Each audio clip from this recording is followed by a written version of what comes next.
Councilmember Salazar's maybe running a little late. I don't know.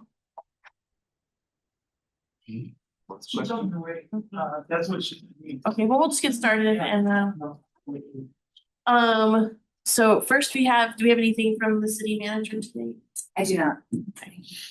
And anything from no, nothing from the city attorney's office. I will just note for the record that it's Erica Delaney Liu, senior assistant city attorney, appearing and not Tammy Ellico as stated before. Thank you. All right. Okay, well, let's get started with our briefings. First, we have Adams 12 School District update. And thanks to Chris Godowski, superintendent, is joining us here. We talked probably about 6 months ago. The district has some upcoming engagement with the community and some future decisions to be made. And I think we really value the partnership of the school district. I think the superintendent just wanted to come and make sure that as leaders in the community, you had a sense of what was coming in terms of future process with the district. So I appreciate him taking time, and we'll give him the floor. Thank you so much for that intro. Thanks for giving us some time just to update you about where we're at, why we're thinking about and are likely to make school closure and consolidation decisions for the 27-28 school year. We're doing these kinds of presentations to all of our municipal partners. So colleagues on my team have been to Broomfield and North Glen. We'll soon be in Westminster and then eventually to Federal Heights. We want you just to have a deep understanding about the why behind closure and consolidation, and we find ways to partner together so that any schools that are closed and we can't repurpose for our own needs, we can find uses that really meet community needs very well. I'll apologize in advance for being not very great at PowerPoint presentations. My reputation is that I usually do color commentary to people who do the blow by blow on slides and do Q&A, but I'm not so good at following a structured presentation. I will do my best on that. The final thing I'll share is while the focus is around declining enrollment and school closure and consolidation, I'll just say 2 thank yous and give 2 updates. One of the thank yous is to the city and again to our broader community, the community for giving us $830 million to support a variety of bond projects, capital projects as part of a 2024 election. You're starting to see that come to fruition now. The Chief Baird was talking to me before about seeing fences up at a variety of school properties now for summer school construction projects, very true throughout the system. And the most prominent of those projects is the Thornton High School reconstruction project that we had a groundbreaking ceremony for a few weeks ago. We're grateful to the city's partnership and conveying to us some properties that the Economic Development Authority had so that we can use that site more fully. We're close to concluding the eminent domain process with lots of the small businesses in the southeast quarter of that property, including the Freaky's Tattoo Parlor. We just have to decide in court most likely how much we have to pay for that property, but we've got legal authority to use that property, and we'll soon be mobilizing in mighty ways to get that school reconstructed over the next 4 to 5 years. Second thing that I would highlight is in November, our voters granted us $39.42 million to supplement our operations, and we delineated out a lot of things that we wanted to invest in. The biggest part of that package was bringing our compensation for teachers, support staff, and principals to a place closer to the market because we are trailing badly most districts in the region, largely because we've had fewer financial resources than others. Our state more and more has become a place that whatever you have to invest in your community has to come from your community. It's not allocated through state formulas. And so we've made some mighty adjustments to our compensation structures for next year that will make us more competitive in hiring people, more competitive in keeping people. And there's a variety of other things that will come to fruition soon, including having more hands-on learning activities at the middle school level. Things like using power tools, cooking, sewing, building and making things are coming back to Adams 12 in the middle school level. That was part of my experience a long time ago. And then there was a stage where I think throughout the country, it was all focused on academics, traditional academics all the time. And we feel like that greater balance will serve kids well. So let me move on to enrollment and to closure and consolidation. Today we'll run through some background on declining enrollment, what's going on here, what's going on throughout our state, some of the impacts that causes. We'll look at things, for example, that look at capacity and utilization of our schools, elementary, middle, and high school. You'll see a consistent theme of underutilization, especially at elementary and middle school. And then we'll talk more about how we plan to make some decisions, including board policy that guides the recommendations I'll be making in September, and our ultimate outcomes of trying to make these difficult decisions in ways that kids and families feel like they're not going horrendously backward in terms of the opportunities they have at school, and that we can be more fiscally responsible with declining resources that come with declining enrollment. Declining enrollment, the why behind this piece starts with low birth rates. I shared a similar presentation with the Northland Thornton Rotary Club earlier today. And one of the things I said that I believe was a surprise to some is ever since the Great Recession in that 2006 to 2010 period, we've never had a reset in our state and our country in terms of birth rates. During the Great Recession, what I've heard, what I've read is that many families decided not to have children or to have fewer children because they just couldn't afford to have children. And in this community during that stage, we had 13 to 15% unemployment, lots of foreclosure activity. People were in a lot of economic strife.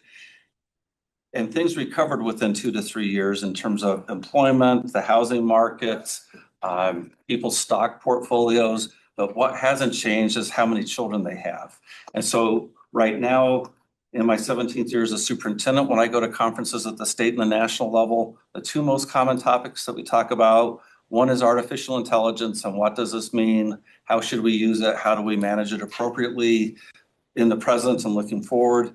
And then how are you managing across your school districts nationwide declining enrollment? Because school districts throughout the country are closing their schools because they have many fewer kids to serve, and it all starts with a low birth rate. Fewer families coming to our community and fewer families staying as part of our story. We'll see a pretty marked drop off in our enrollment for the school year we just completed, and a substantial portion of that were families that were likely not citizens of the country. We don't ask that information. We can't ask that information. It's not a valid basis for us to admit or deny admission to kids. But given what we know about many families, once there was a change in federal administration and a change in enforcement activities, many families finished the 24-25 school year, and then over the course of that summer left our country or our community or went undercover and just quit coming to school. So that's a factor that we have. Aging population is true that in many older, more established neighborhoods, people are staying put. They have better health for a longer period of time. And so when that happens, there are fewer housing opportunities for new families with children to come in. High cost of living, we hear frequently from families when we do exit surveys about why are you leaving? Where do we need to send your records? Often the message is we're moving to state X or Y or Z because it's much more affordable than what we see in Colorado. So those are all factors that contribute. You see in that graphic there that the younger population in Colorado is going to stay pretty steady, not growing the way that it historically has. And then some of these other populations, especially 65 plus, is growing the fastest, and that has really big implications for school systems. Councilmember Morris has a quick question, I think. Yeah. Hey, Chris, thank you for this info. I had a quick question on the declining enrollment. Do you have any stats around the population that's going to like homeschool or homeschool, private school, other charter schools outside the district? Is there anything around that? Yeah, we have lots of data on that. Our district charter schools, we have 4 that we authorize, we're in charge of. That's New America School, Westgate, Prospect Ridge Academy, and Stargate. New America School has seen significant enrollment declines. They serve largely students who are Latino, Hispanic. A lot of their historical mission has been on newcomers to our country. They've seen a significant decline. The other 3 have been pretty flat, and they're starting to see some challenges in filling every single seat that they haven't had historically. So there's fewer kids for all of us to serve. We do have data that shows where kids go between our district and neighboring districts, like high level, and we're a net importer of kids from 27J, Brighton, Summit, Thornton, Commerce City. We import kids significantly from Westminster Public Schools. We have more kids leave us than come to us with Mapleton. We're about flat with St. Vrain, and we lose tremendous numbers of kids to Boulder Valley schools. We're not seeing growth in the charter space. We're not seeing growth in the private school space, other than Holy Family did an addition to their school within the last couple of years that has some fairly small number of kids going there. So it's not like, and homeschooling is the biggest mystery. We feel like there is more homeschooling. There are some reporting obligations that if you're going to homeschool your child, you're supposed to give us a notice. But we're not seeing in the data that we receive a huge uptick in that space. We suspect that there's more doing that than have notified us, but we don't have the hard data to show it. Councilmember Byrd has a question as well. Yeah, to follow up with that, some of the slides, I kind of skipped ahead a little bit. You specifically mentioned non-charter enrollment in several of them. If you're not seeing an increase in that enrollment, why were they excluded during the data itself? Can you repeat that question again? Why were the charter schools excluded during the enrollment data? Well, our charters are staying flat. And in terms of them, they're not going to have any needs for the foreseeable future to close schools. They don't bear upon our district managed schools and the capacity we have there. So our data has really been focused on the schools that are under my direct control, the board's direct control, and trying to make decisions about which of those places we might close and consolidate. We just don't see that to be a dynamic that's going to happen for the foreseeable future of our charters. Stargate, Prospect Ridge, Westgate, they are pretty steady and constant with a little bit of softness compared to historical, but nothing that's going to prompt any sort of repurposing of those schools. The final thing I'll say is what we're up here against. If you've been reading the papers and watching TV in this region for years, you know that we're kind of late to the party. So Jefferson County Schools has closed more than 20 schools over the last 5 years. Denver Public Schools has closed 6. They're looking to close more probably for 27, 28. Aurora's closed several schools. Westminster Public Schools has closed schools. St. Vrain has just closed a school. Boulder Valley is going to close some schools for 27, 28. They're doing a similar process to us. So for some, they like to theorize that this is about something that's district specific, school specific. It's really a nationwide phenomenon that there are fewer kids and everyone's having to confront these really difficult issues right now. There's 2 things I'll show in terms of this enrollment curve. I'll just say historically, I grew up in Adams 12. For most of our existence, we were growing 500 to 1,000 kids a year consistently. We were especially a big boom town and region in the 60s and 70s, and then it started to moderate more in the 80s through about 2005. But we would consistently grow for lots of years by about 500 kids per year. And you start to see that we turn the corner on that, and we start to see some reductions that are anywhere from 500 kids as you go from 18 to 19 to more significant dips on 2 parts of that curve. The first big dip you see is the second full dot for the 2020 school year, where we went from 35,000 kids to 33,000 kids, roughly a 2,000 kid reduction. That was the hit that every district in the region saw, that was the fall in which we were often either doing remote learning, hybrid learning, but none of us in the region were doing full school year long in-person learning because of COVID and public health restrictions. And so we lost a lot of kids at that time. And as you see, they've not come back. And then in this last year, you see that we went from an enrollment of 30,681 to 29,271. So about a 1,450 kid reduction for the school year we just completed. A lot of that is because of migration and immigration and students leaving the community. But we did see an acceleration and just a pretty significant loss to students in our district. And again, that's true of peer districts in the region. It feels like there's been some acceleration recently in terms of the decline. Councilmember Martinez has a question. Sure. Yeah, now these reduction in enrollment leads to reduction in funding from the state. Is there anything that is unique about Adams County? Like, will we lose a higher proportion of funding, or is it directly correlated to the student enrollment decline? Like, how does Adamsville fit in that statewide decline through the statewide funding landscape? So you're right, as we have fewer kids, we get fewer resources. The general per pupil amount that we get is $11,700 per pupil. We get another $3,000 roughly from our community through these supplemental overrides.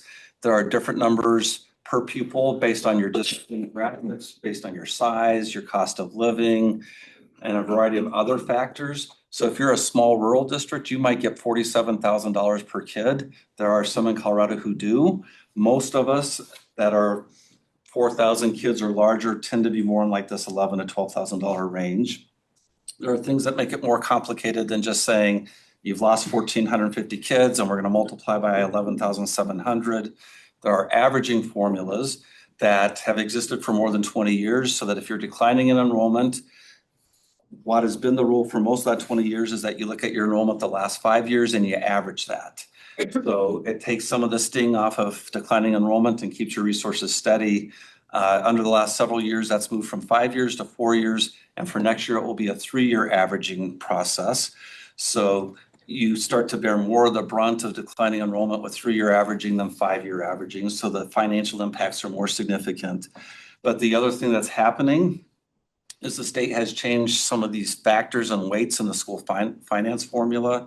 And if you're a community that serves many kids who are at risk, which is defined by free and reduced lunch status, if you serve more kids who are multilingual learners, or their primary language spoken at home is other than English, and lots of students for special education, you get more money for those students. Adams 12, in the aggregate, 50% of our kids qualify for free and reduced lunch. Just to put that into context, that means if you have a family of 4, your gross annual income is $59,700 a year or less. And I often just marvel at how people make that work. My mother's old house, now that she's in assisted living in North Glen, rents for $2,850 a month. And you feel like, try to imagine, it's a very typical house in North Glen, a family of 4 making $59,500. How do you pay rent and all the other expenses? But it does help us to have a community with those kinds of needs and characteristics because it mitigates some of the reductions we're otherwise seeing in terms of declining enrollment. So between all those various factors, we came out a touch ahead by about $1.6 million for next year because the population we serve, the state has recognized you need more resources to serve them well, and that's offset it's offset roughly with a hair positive the impacts of declining enrollment. Okay, so that would explain then why, enrollment's down, but we see the budget grow by $1 million. That would be the driving force behind that. Yeah, that's true. I mean, there's some modest investments in some places, even in the midst of cutting. The big thing that you'll see investment in for next year, year over year, is in staff compensation. And that's with a lot of transparency with our community in our election, that we wanted to invest roughly 2/3 of that $39 million into compensation. Our educators were fairly consistently anywhere from 10th to 13th out of the 15 metro area districts in terms of compensation. Similar things for some of our classified staff. Bus drivers have been the group that are most behind the market, and then our principals have often been lagging the market in a significant way. So next year, our personnel expenses will go up in terms of what we're paying for salary. We'll also have some offsetting reductions because we cut $8 million out of next year's budget in staffing because of declining enrollment. All right, well, Councilmember Russell has a question as well. sure. As you mentioned, you guys they are now going to a 3-year instead of 5-year average. What is the motivation behind shrinking the timeline when you're doing the averaging? It's all about saving the state money. You probably have heard lots of things about the state. There were times I heard that the state's budget deficit for next fiscal year was $1.4 billion. There's a lot of Medicaid expense growth that I hear in my reports as to why there's just growing expenses throughout a lot of state government. There's worries that revenues either won't come in because we could potentially have a recession, or even if revenues do come in, do you have to rebate it out to people through Tabor refunds? And so the state has been in a spot of trying to find ways to save money. Our governor will sometimes say that we shouldn't be funded for anything more than our current year count because otherwise we're getting funded for phantom students. And I can walk you through a long-winded explanation about why that is just a bunch of BS. Because the bottom line is you're often gradually losing a couple of kids per grade level in lots of different schools, but you can't eliminate a teacher, which is where most of our costs are expended in our system each year. You can't reduce a third grade teacher until you can have however many teachers you have with probably 29 or fewer kids in that class. And so there's lots of incremental reduction of kids. You lose the 11,700 per, but you still need the same number of custodians, principals, classroom teachers, art, music, and PE teachers. And so that's why on the school side, we ask for these averaging formulas, because our state already is notoriously known throughout the country for underinvesting in public education. 2 studies submitted to the legislature 2.5 years ago that showed that compared to other states in the country, we invest $3.5 to $4 billion less per year than other states do to provide an adequate education. And because of a variety of things, including Tabor, we have, starting with the governor, a lot of pressure to try to find ways to spend less on K-12 and to push more of the expense load to local communities and property tax payers as opposed to the state. I had one more question, but I think you might have just answered that. I was going to ask if there was any positives around the declining population, as in, you know, more money per individual, but I think you've already answered that. Is your costs are pretty much staying the same, even though, so it's not more money, unfortunately. If you ask students, kids, and teachers, I think students, teachers, and parents, many of them would say there are lots of things that they like right now, because our schools are not as big as they once were. Many of our class sizes aren't as big as they once were. So in terms of like building connection with your teacher within your school community, it's easier to do that if there's 560 kids at your middle school instead of 1,400. And it's that kind of change that we see in some places. We've had elementary schools, Federal Heights, during the peak of the Great Recession when I started, that had over 800 kids there, because lots of families were doubling up, tripling up in some of the mobile housing over there. Some people were spending the night in cars. They just didn't have a place to live. And for Federal Heights to be now like a 375, there are benefits to that in terms of feeling like the school's not so big and I am more connected to my classmates and my teacher. But the economics are the parts that come along with it that make that really challenging. All right. I think I'd already moved on to this slide as we were working through that question. I'm going to run through a series of slides about school capacity, and I'll start with elementary school. You'll see that we have capacity to serve about 15,500 elementary kids, and we're only serving about 10,500 right now, so we're at about 70% capacity. As I drove a colleague superintendent around Adams 12 yesterday from Canyon City, he was blown away by like the crazy boundaries that we have between municipalities and how there's just, we have bits and pieces of Thornton, Westminster, Broomfield, lots of places. That's surprising to many. The economic disparities north to south jumped out. But the other thing that jumped out is in places how close schools are to one another. And it's all from, it's largely a byproduct of that Pearl Mac home building era in the 60s and 70s when they were building tons of houses very quickly. And we go from opening a school like the one I attended, Leroy in Northglenn, that had 600 kids when it opened. 2 years later, it was at 1,100 kids. So you just had to constantly build schools in pretty close proximity. And especially in Northglenn, but some parts of Thornton too, you'll find schools within 2 or 3 or 4 blocks of each other. And right now, because of those factors, declining birth rates, more people aging in place, we're getting to spots where we have a lot of capacity in pretty close proximity and probably close and consolidate and still provide kids a good school experience. High school or K-8, you can see we're in a good capacity utilization. We have 4 K-8s right now. 2 of them are STEM schools. One is STEM Launch in Thornton. One is STEM Lab in Northglenn. One is Holstrom in Northglenn, which focuses on gifted and talented and advanced academics. And then we have Thunder Vista up in Broomfield. The ones, 3 of the 4 there are magnet schools that attract a lot of interest. And I think that's part of the reason why the utilization is much higher. And we also have interest as we look to the future to see, are there more K-8 settings that we can create? We often hear from our parents, we want K-8s.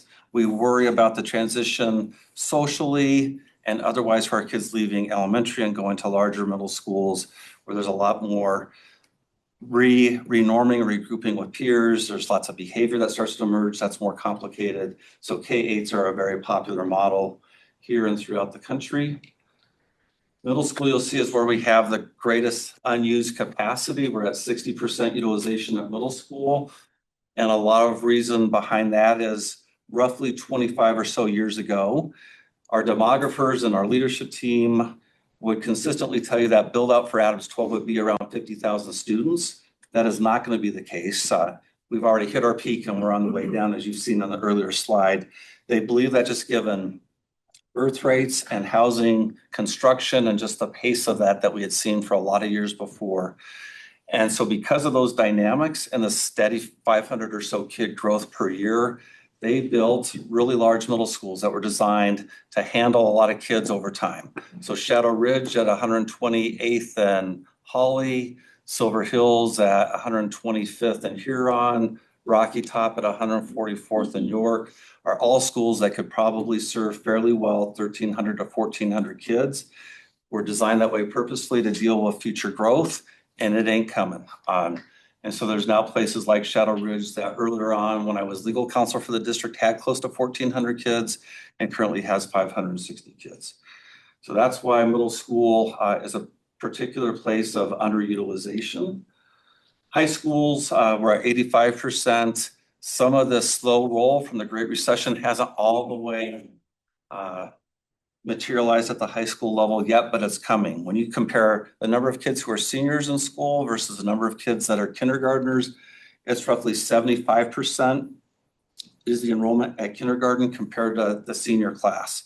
And it's gone down almost every year, just a gradual reduction in birth rates every year. We follow a lot of data. And so we know over time, comprehensive high school enrollment will also start to be less robust than the 85% we currently have. Oh, so I think this is kind of a summary slide here. This piece, I'll walk you all through. Educators often talk about rounds in an elementary school. And so you see at the bottom a legend that talks about 2 rounds, 3 rounds, 4 rounds.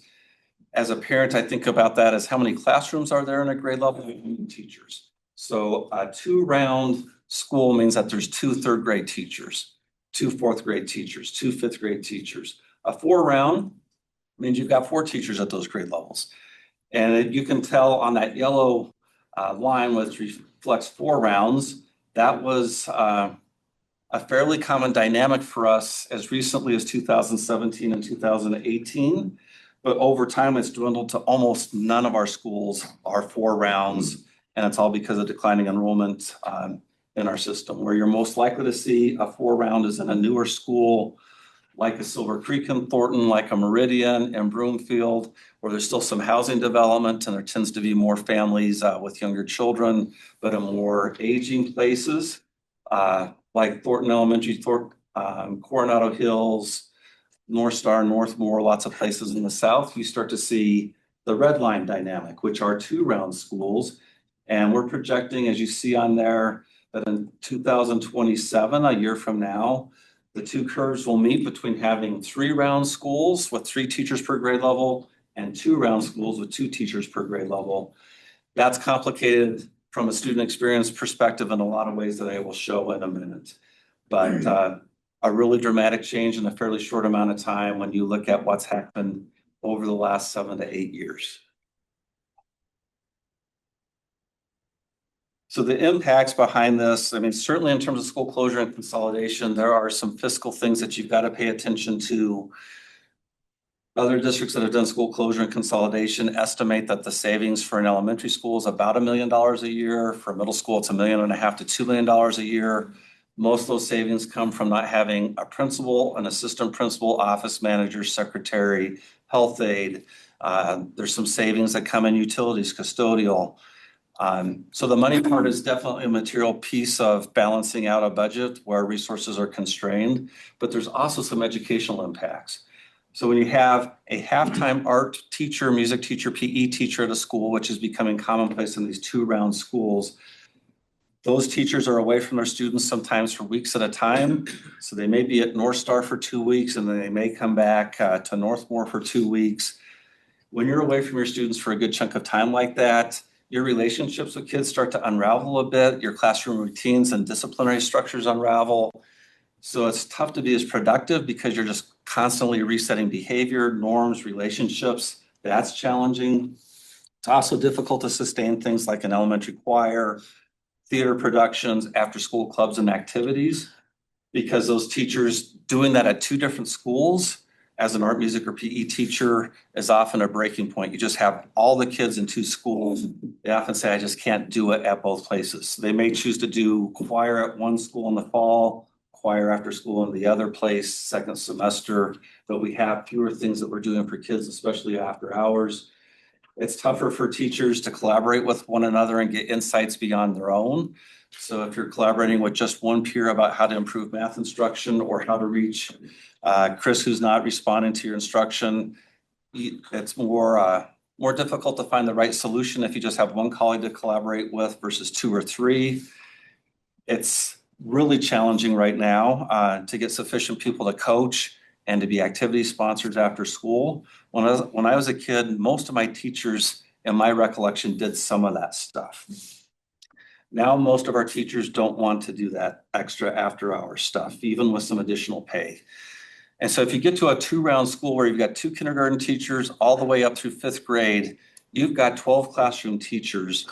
And oftentimes you may have 2 who say, I'm willing to stay after school to sponsor the chess club, a Spanish club, a theater club, whatever it may be. And oftentimes what that results in is saying, we just can't provide this after school activity because we don't have somebody to offer it and to supervise it. So the more you can grow your enrollment, you can make all the things I just described less problematic if you're at a 3-round or a 4-round school. The other thing that's tough about a 2-round school is we provide before and after school care for kids in many of our schools. But if you only have 250 kids in the school and a really small group of kids who can afford and want before and after school care, we often aren't able to offer it because the economics of us have us deeply in the red. So that's the challenge of these 2-round schools, and that growing number of them we want to curtail and try to create more 3- and 4-round schools for 27, 28 and beyond. Councilmember Martinez has a question for me. Yeah, so regarding the round schools, that was very helpful. How does that impact innovation schools differently, or alternative education campuses that have completely different models and needs?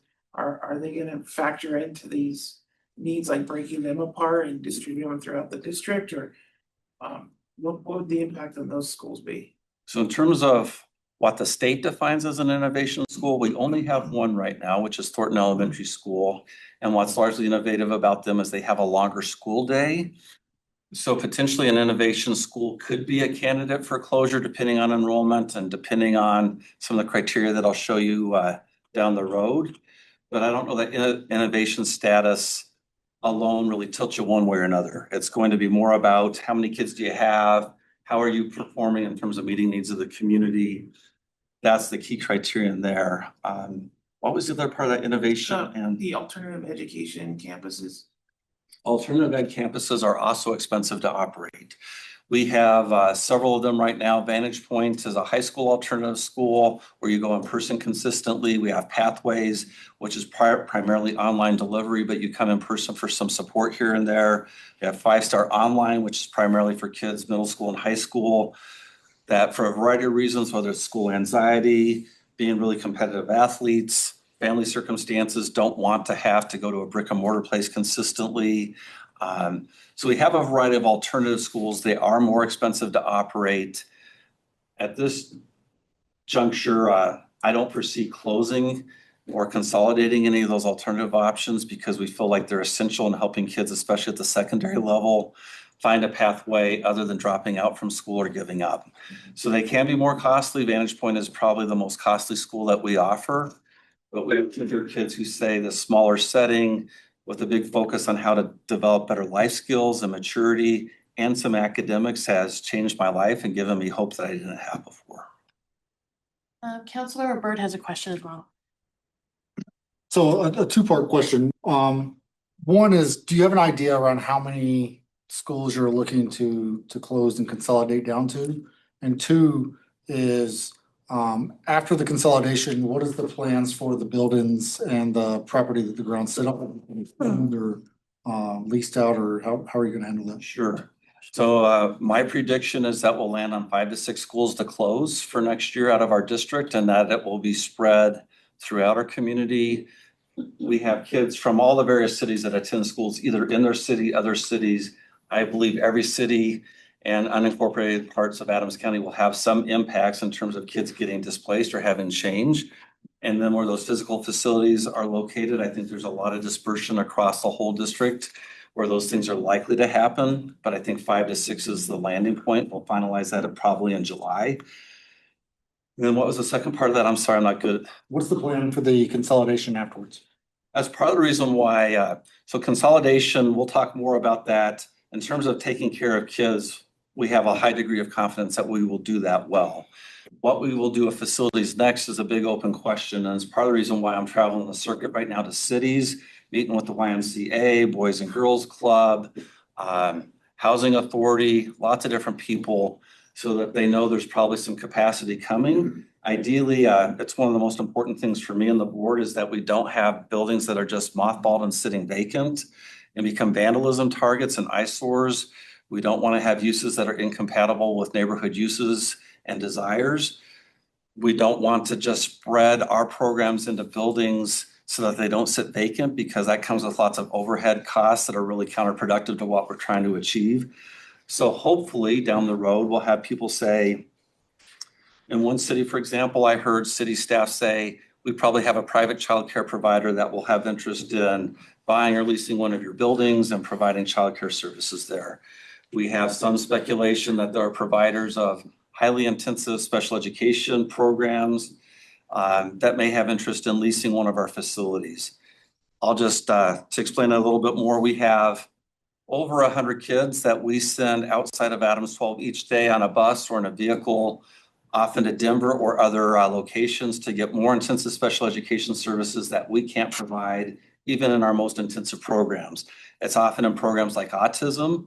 And so students will go to a place like Firefly Autism, the Austin Centers for Exceptional Children, other programs that on a day treatment basis provide stronger supports to kids with really high intensity emotional and behavioral needs, or sometimes cognitive needs. Students with autism are common students who access those things.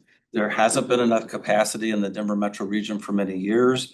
Lots of those places have shut down because they couldn't balance their books. There's now more state support for those programs because it's often a 3 to 6 month waiting period for a kid to get a spot when they qualify.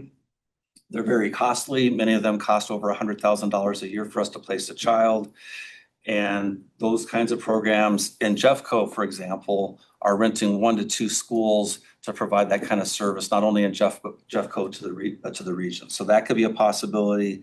We'd love to have youth recreation programs, childcare programs, an after-school Boys and Girls Club would be great. We're just going to keep working with people about here's possibilities and opportunities. There are some places in Jeffco. There was one property that there was a reverter clause for a school site that was vacated, reverted to the city. They scraped the school and just expanded the park. There are a lot of different things that are possibilities. We probably will move programs into 1 or 2 schools, but we'll still have probably 3 to 4 that we need to repurpose with your help and others in the community.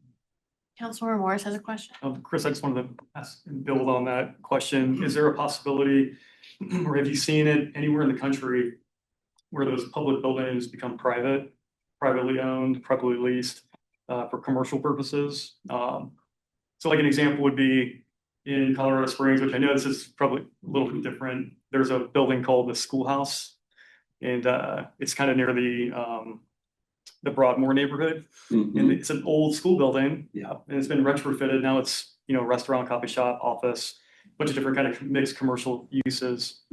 Is that something that would be explored as well? Yeah, what I would expect is, and we still need to have some final direction from the board. My sense is our board's strongest interest would be in a municipal user or a recreational nonprofit use in the community. And if those aren't feasible, What districts often do is put out an RFP or an RFI asking for proposals or people that come forward with ideas and offers about how they might repurpose it. And it very much could include a private user retrofitting and changing things around.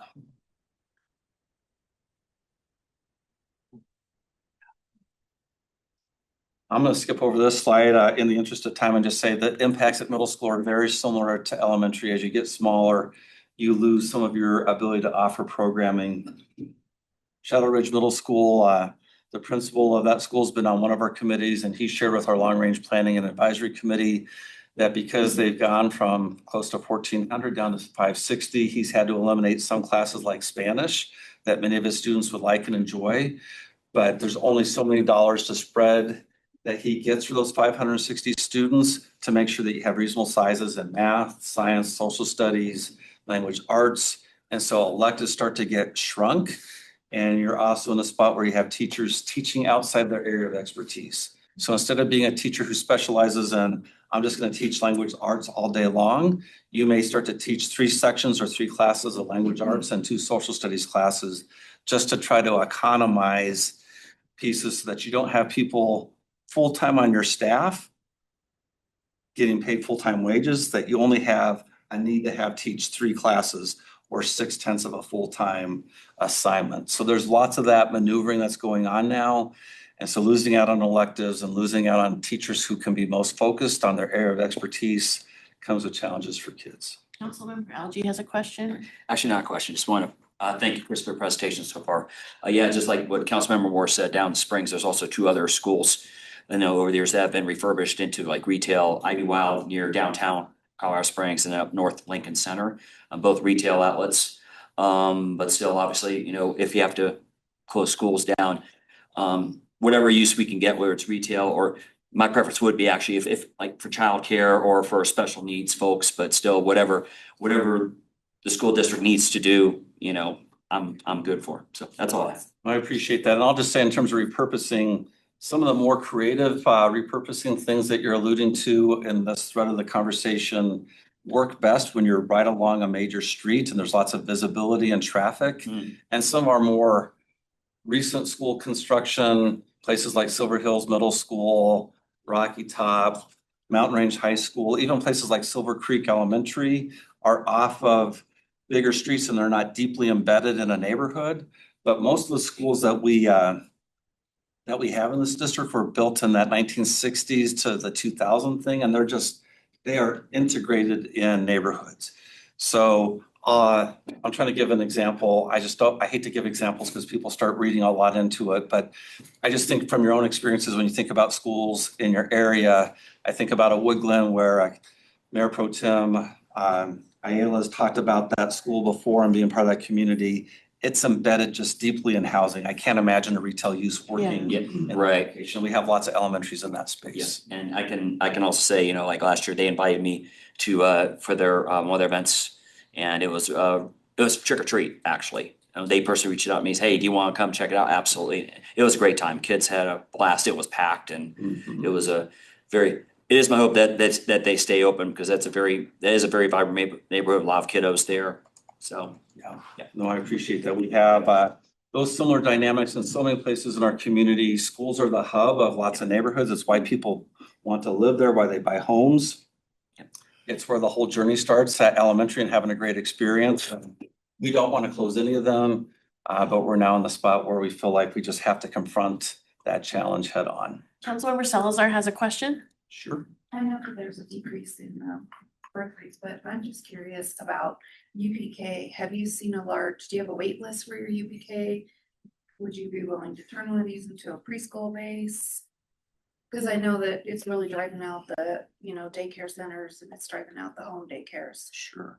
So UPK, for those of you who may not know that acronym, is Universal Pre-Kindergarten Service. It's part of what the governor is focused on over the last 3 or 4 years. It's one of the initiatives to provide a minimum amount of preschool to every child who's 3 and 4, mainly 4-year-olds. Some 3-year-olds, depending on their needs, can get access to. What we've seen in that space is that we do still have some unfilled space in preschool. We're trying to expand more preschool opportunities into elementary schools. If you look back about 10 to 15 years in Adams 12, a lot of our preschool was based in consolidated buildings. So we had an early childhood education center that was over by Thornton High School, Brittany Hill, Bowman, where we had 10 classrooms there. And we had parents self-transport their children there, or we bus them there depending on the needs. And what we find to be true is parents want their kids to go to preschool where they're likely to go to kindergarten, first grade, second grade. So we're trying to create more preschool classrooms in more elementary schools. That comes at some cost with toilets, sinks, meeting code requirements. We have unfilled spots in that space. And what we have seen is there's a shift in the profile of kids in preschool. We're serving more and more students with significant disabilities in preschool, with students who are multilingual learners, kids who are at risk measured by family income. And we feel like we are seeing growing numbers in those spaces and those demographics because many of the families who don't choose us, they want before and after school, after preschool wraparound care. So childcare before. So I want to be able to take little Tansy to preschool at 6:30, have her watched. We'll do preschool for a few hours or whatever the stamina may be. And then once I'm done with work at 5:30 or 6, I pick her up. We're not currently in a spot where we've been able to figure out the staffing and the economics of doing the before and after school care for preschool age children. And because of that, it feels like we become the provider that working parents that, if I use a stereotype, tend to be more affluent overall, are looking for private providers that can do the whole day experience. And we have a greater concentration of students with greater needs that we're happy to serve. It's important for us to get started early, but we won't grow our numbers significantly, I believe, until we can do the wraparound piece. We're exploring that. It's just really costly, and it's beyond the reach of lots of our parents to pay for tuition or things for wraparound preschool.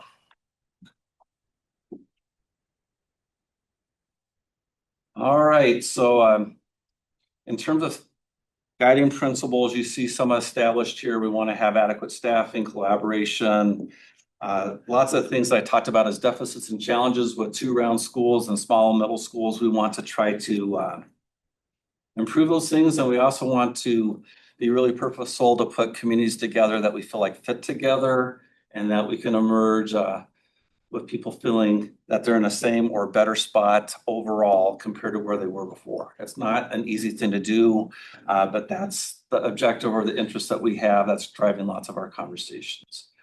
Our board adopted a policy in last month that talks more about the criteria they want us to look at. So there needs to be cost savings to make this whole exercise worthwhile and cause all the change and angst in the community.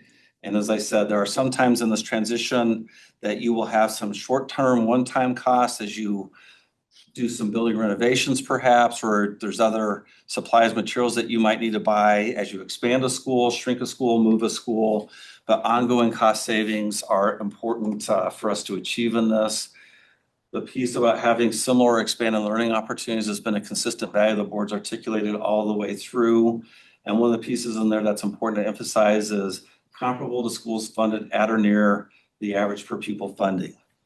So if we spend $10,000 per kid on average at an elementary school, if you're at a school currently where we spend $16,000 per student there, we may have to, if your school's on the closure list, offer some things that are not as robust as you had at a school where it's $16,000 per kid. But the commitment in this criteria is to say, we want you to have all the same things at a minimum that kids at an average funded school in our district have. So it's an equity sort of value that you see expressed there. We want families to have plenty of notice to explore other choice options, other school options for 27-28 if they feel like they're being affected by closure and consolidation in ways that they're not convinced is best for their kid or their family. So that's why we have interest in making final decisions at the board level in October. We're gonna have a big community-wide expo at Mountain Range High School in early November before Election Day to highlight and showcase all of the options we have in our district as possibilities, including our charter schools. And then there's a choice enrollment period that starts each year in December and goes into January. We want parents to have that option in a timely way if they want to explore that. We don't want, ideally, Ideally, you move one school into another school, and it's a one-to-one. So you take school X and you pour that school into school Y, and you have that sort of transfer. It's much easier, I think, in terms of that being a smooth and efficient transition. There may be times where there's two schools, just because there's not enough room adjacent to pour an entire school in, but ideally our board wants us to do a one-to-one transfer. We want school boundaries that are compact, contiguous, maintain neighborhoods. Back when Federal Heights had 800 kids in the Great Recession, and we had lots of students overpopulating lots of our schools beyond what the reasonable capacity was, we made a lot of boundary adjustments. And now we have some situations where a student may be bused by 2 or 3 other schools to get to their school of assignment because of boundary changes that made sense before. We were just trying to find places for kids to go and not be crowded.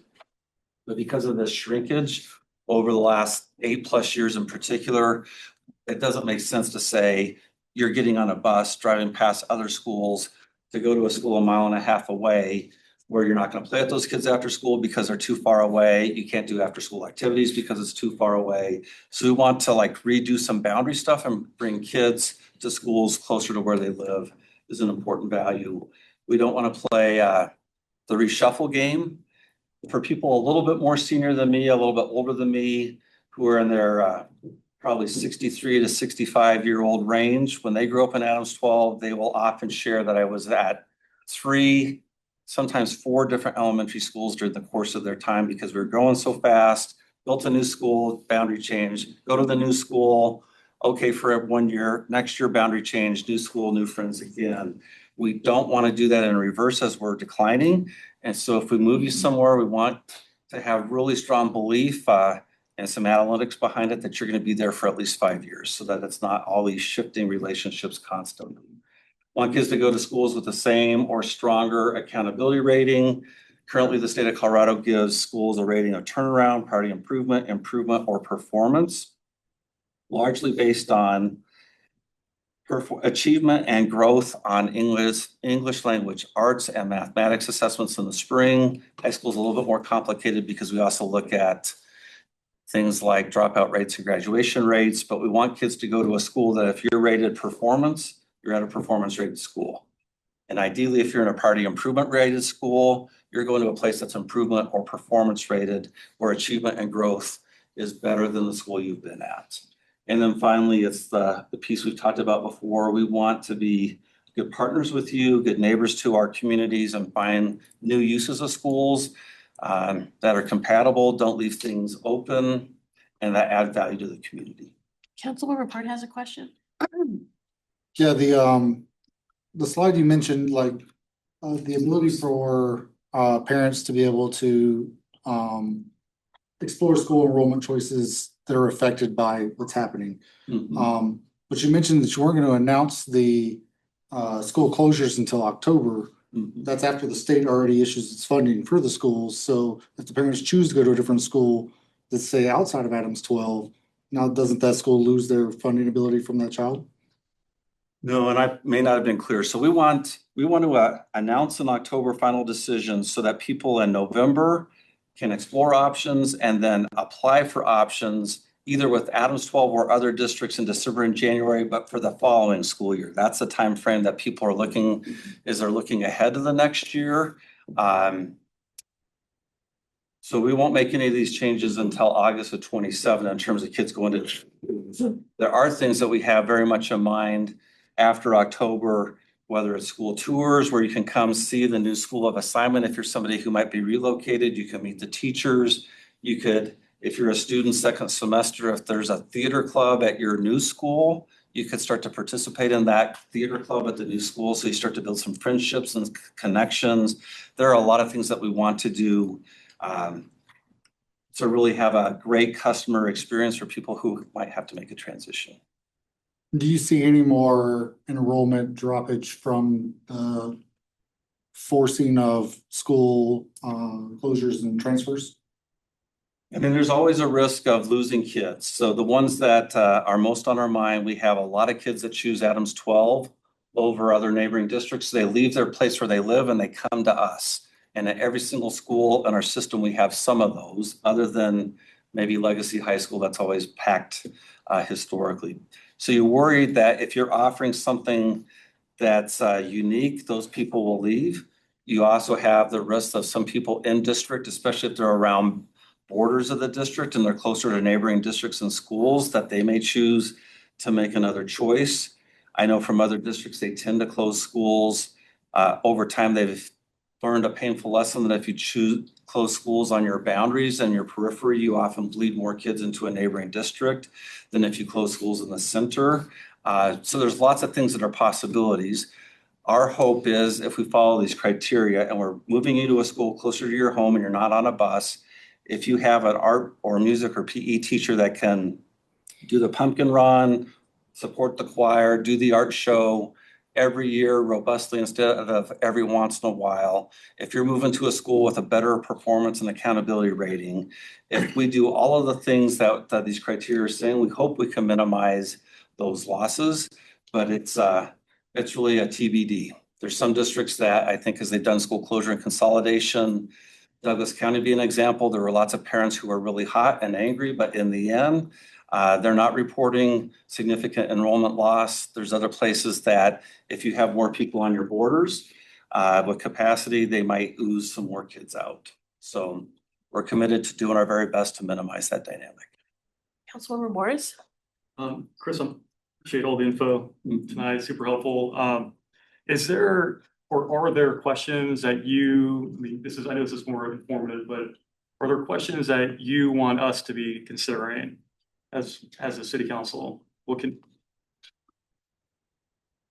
I guess I'd say a couple of things there. One is that I hope that no matter how much time it takes, I'm happy to come back. I'm happy to meet people in small settings, one-on-one. I know from some other communities, Jeffco being a good example, that there were some city councils that felt like they really were blindsided by closure and consolidation. They felt like their communities were disproportionately targeted for closure and consolidation. They felt like they were out of the conversation about repurposing schools to mitigate neighborhood impacts. So my hope is that you'll ask whatever questions you have pending so that we can give you the best explanations and information that we can, so that you may say, when it all gets hot for all of us in a couple months, I wish this wasn't happening. You might even say in some cases that you might make slightly different decisions, but you'll understand at the macro level why we're doing this and the thoughtful approach we're trying to take. And then the bigger ask is, and it's part of the reason why I met with Tansy and some of the staff earlier on, if there are city-based uses or partners of the city that you feel like would be really desirable users of a vacant building. I know that's a little tough to come up with right now because a lot of it depends on where is the location. But whatever the city might have interest in, if anything at all, if you feel like, yep, we really need a library that might be, put into an elementary school. I'm just making stuff up. Tansy might cringe if I come up with these examples. Or a rec program, or a dance program, or a childcare thing that you sponsor in partnership with the county, whatever it would be. If there are possible uses that you feel like, depending on where, we might have interest in talking further, it's great to know that. Because it's a real strong common interest I sense in your questions and the questions and discussions I've had with our board. I have a question. How has the conversation been going with Boys and Girls Club? So Boys and Girls Club, a lot will depend on location. Historically, they've had the strongest interest in doing something in Southeast Thornton into Mapleton and that region. So a lot of them is a little bit of a TBD. We want to see where you make your final decisions, and we feel like we're just not in a spot to get really site specific yet until we finalize our plan. I feel like that would be a really good use. Just a lot of kids I've heard from the community go to like the libraries and just hang out there and ask librarians for snacks and things like that, the rec centers too. So just thinking about lots of different things in the community as far as like, getting ahead of homelessness before it turns into those kinds of things. Sure. It's a great program to have. And it was kind of funny when they did the ribbon cutting at Murphy's and they were like, oh, we're giving money to the Boys and Girls Club. And I was like, but it's not in Thornton, it's going to Denver. So something like that would be great. And then also I just wanted to add that I actually work in Witt Elementary, which is the Austin Centers. I'm a special education teacher there. And so I'm very much aware of like because I feel like Witt Elementary is a lot like Wood Glen. The school's right in the middle of the neighborhood. It's been an interesting fit because our kids do venture out and do things that are not always appropriate.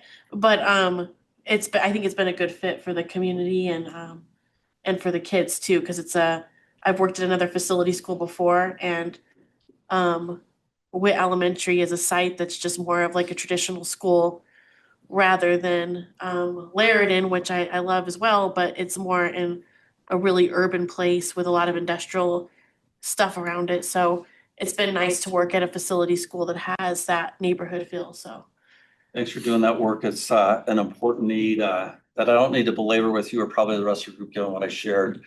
I do think for others, your school probably has somewhere between 60 and 100 kids, I think. So there's a lot fewer kids than you might see like at a Woodland Elementary, but their needs are significant. There can be elopement where kids like just get dysregulated and they want to run off. And we'd want to be really open and honest with families about the pluses. You might have less traffic. You're fulfilling an important regional need. You're often serving kids who otherwise are going to have to wait for months to get their needs met. But you might see staff chasing after kids more often than you may have before.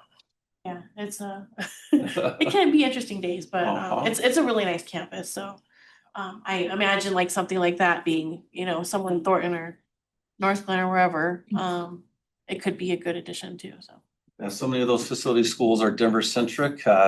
And so I think lots of groups are starting to say the transportation burden is significant. And given how many kids have those needs throughout the whole region, putting more of those facilities in a Jeffco and Adams 12 will just help everybody out. So that's a possible use and I think has a lot of potential. Yeah, and I have a handful of Adams 12 kids too, so. All right, thank you. Was there anybody else that had questions? Oh, we're good. All right, we'll move on to, thank you. Thank you, Chris. Yeah, Thank you all very much. we'll move on to our drone delivery presentation letter here. So Adam Kruger will be coming forward as some outside partners. I'll leave it to Adam to introduce those individuals. Just a reminder for the council and a framing for any members of the public that might be listening. So you previously talked about increasing interest we're hearing from commercial partners about engaging in these services locally. Just a reminder, I think that the council did give direction to staff to look at some land use regulatory considerations in the areas that the city has jurisdiction. So that work has begun on your outlook. We do have on the look ahead anticipated to come back on October 6th to talk through that framework.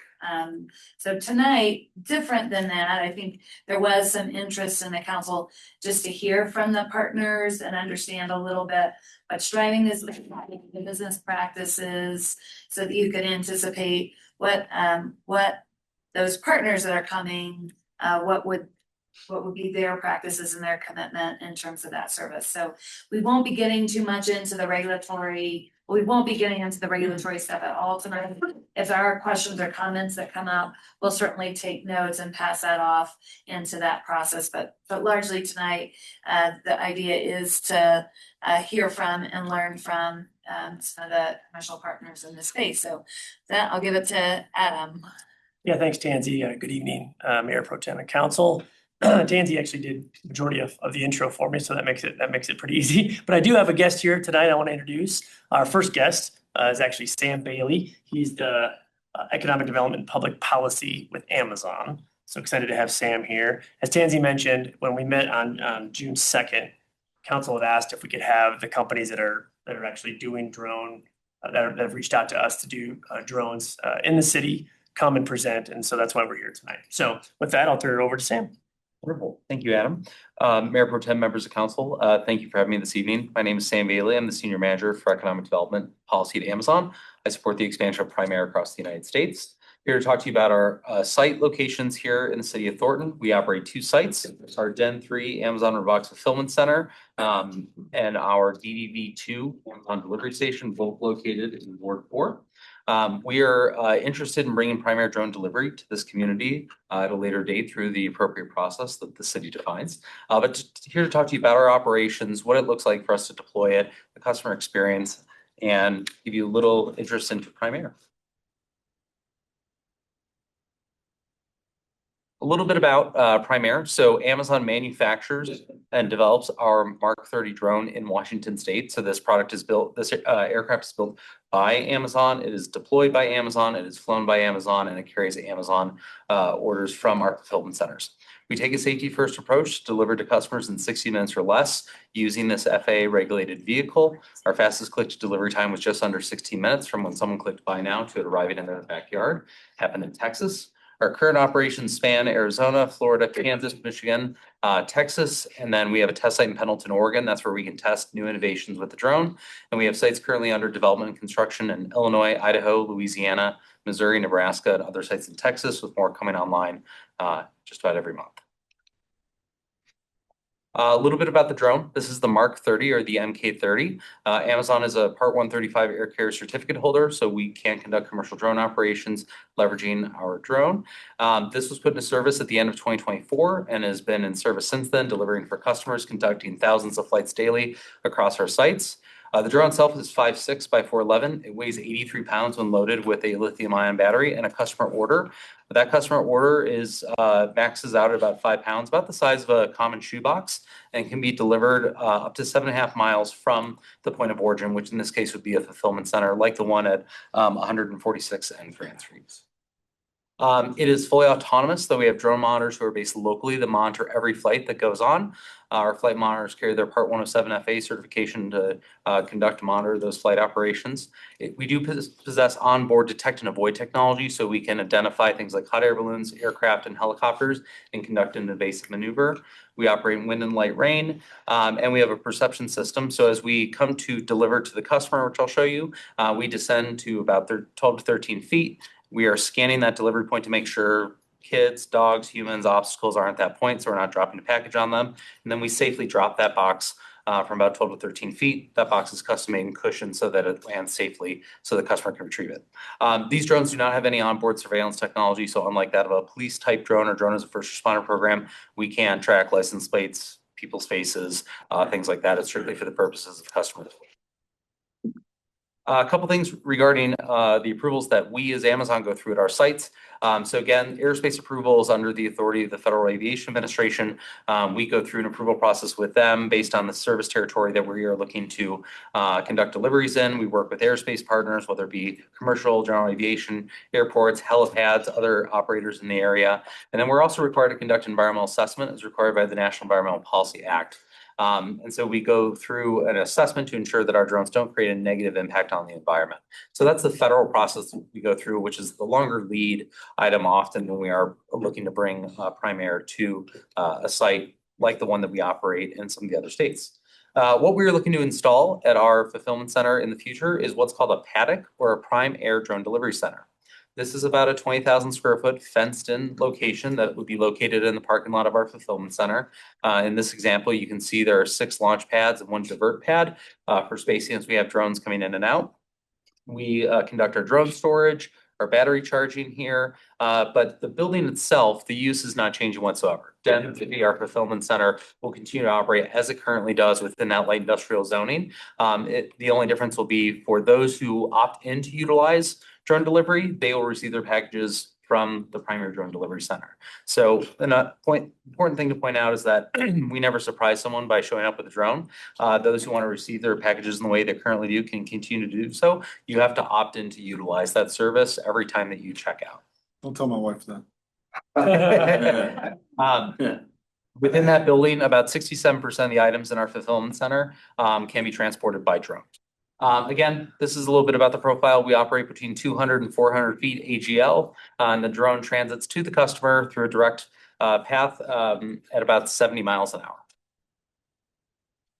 Again, about the customer experience, the customer has to go through the process to actually opt into it. So again, they have to select it. If they decide, hey, drone delivery is not for me, they'll get it the old-fashioned way through one of our Amazon branded delivery vans. We create a world model of all the eligible addresses that we can deliver to. So for example, if you're located next to St. Anthony's Hospital that has a helipad, we install a no-fly zone. So our drones will not interact or interfere with hospital operations. Same with Children's Hospital up north, that's in Broomfield, but still within our proximity. So we install a no-fly zone. So not everyone will be eligible for drone delivery, but those who are, we work with a mapping system to map eligible delivery points. In some cases, that may be as many as 3 or as little as 1 to make sure that we can safely deliver to you.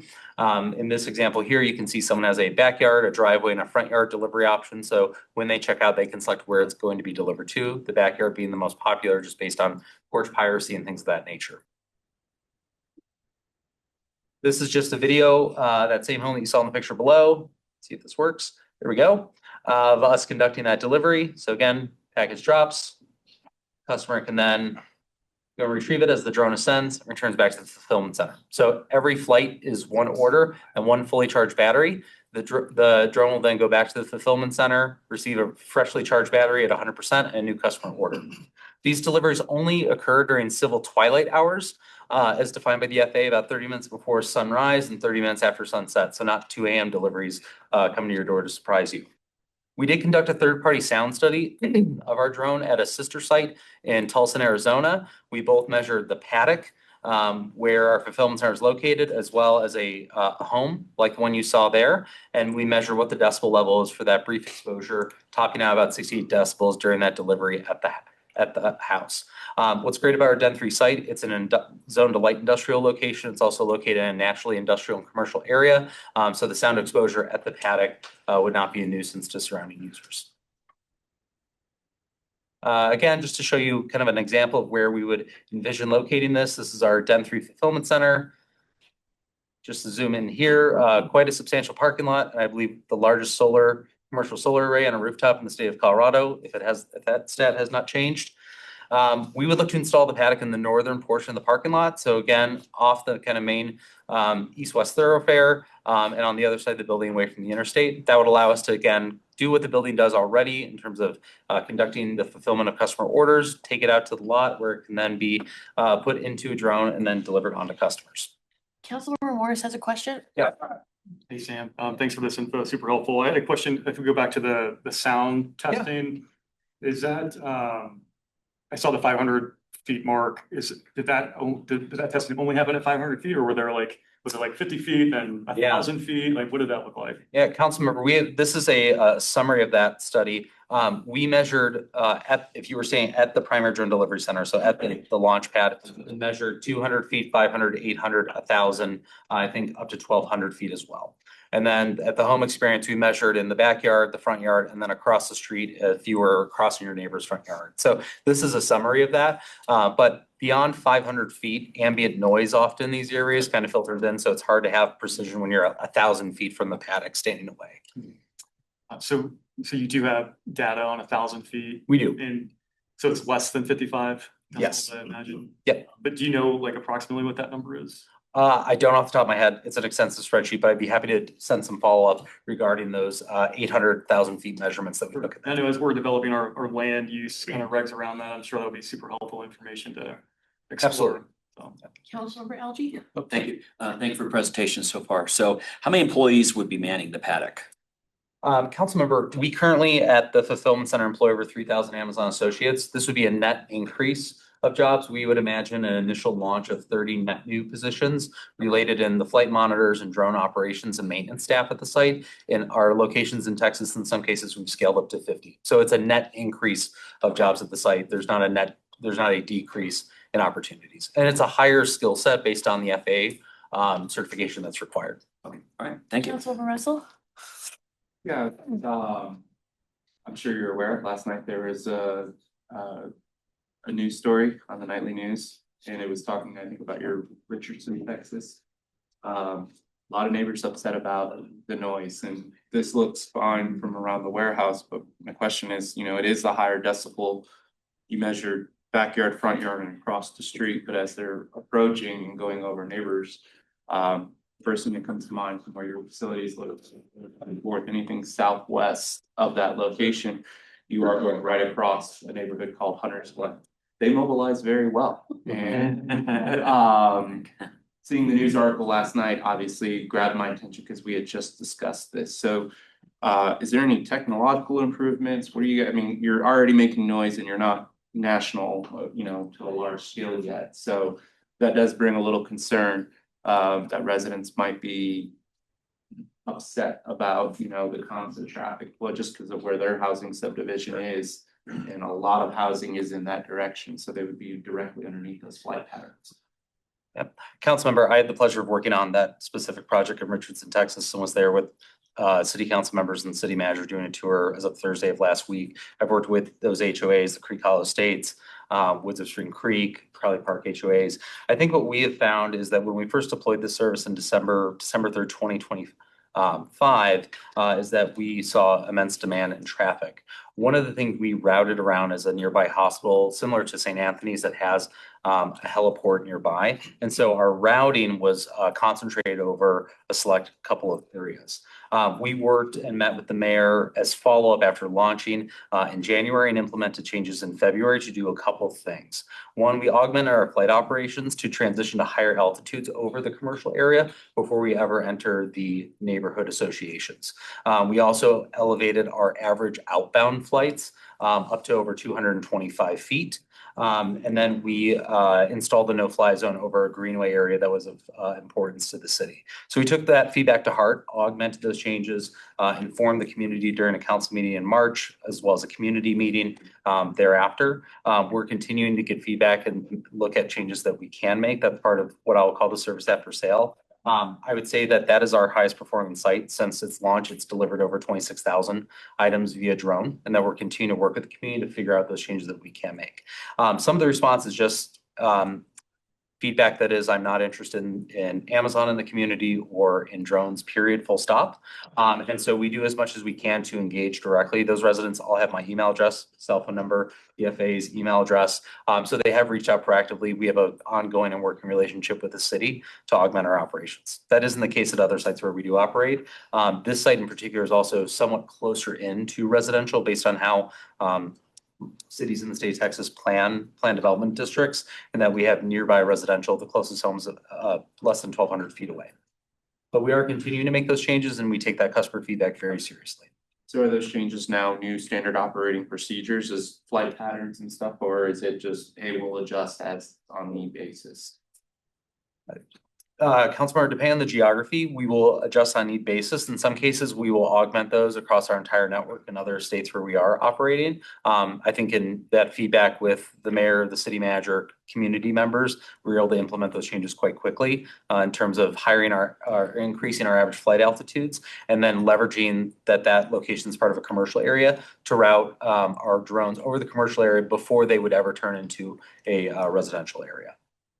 So you're open to working with us should there be issues? Absolutely. And that's where we continue to work with our communities, as well as, for example, they hosted their recent community festival. And so they reached out to us and say, hey, operations over this area for these days while we have our community festival. We're happy to cease operations there. And so we're happy to interrupt our work to make sure it aligns with the community.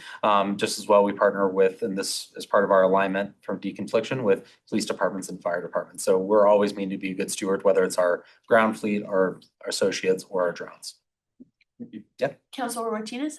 Yeah, on the Richardson, Texas issue, what kind of engagement did Amazon do with the community before the program went up? What extent, how often, and what kind of feedback were you soliciting before you went live? Councilmember, so I introduced the project to the city's city manager and city leadership in December of 2024, January 2025. As part of that plan development amendment process, they had some requirements that we do community outreach, and then we had some requirements of our own. So we did engage all the commercial users within a 300-foot notification period. We then did outreach directly to HOAs surrounding our site. I hosted virtual meetings with their boards as well as their members to do a similar presentation as to what I'm doing now. And then in May, prior to city council voting on our project, we actually brought a static drone into the community. We rented space at a hotel convention center and did a public venue where we could bring people in. We hosted that for about 6 hours. It was myself, leaders from Prime Air, and others, so the community could come and see the drone, learn about it, learn what drone delivery is, what it isn't, how it's regulated, ask questions before we ever went to a vote of the city council, which occurred in June of 2025. And so we do a lot of outreach, and that usually is a blend of both the public hearing piece, the direction from city staff as to you're required to engage these community or neighborhood associations. Then we generally take it upon ourselves to do outreach directly. In the case that you're looking here, this is our site in Waco, Texas, an identical site to Den 3. This is our OS3 site. As you can see, we love acronyms at Amazon. We rented out the Waco Convention Center and did the same thing. We had over 300 residents come out, media as well, to learn about it. We've done the same thing in Matson and Markham, Illinois. We rented out the Tinley Park Convention Center, brought out a drone so people could see it, learn about the job opportunities.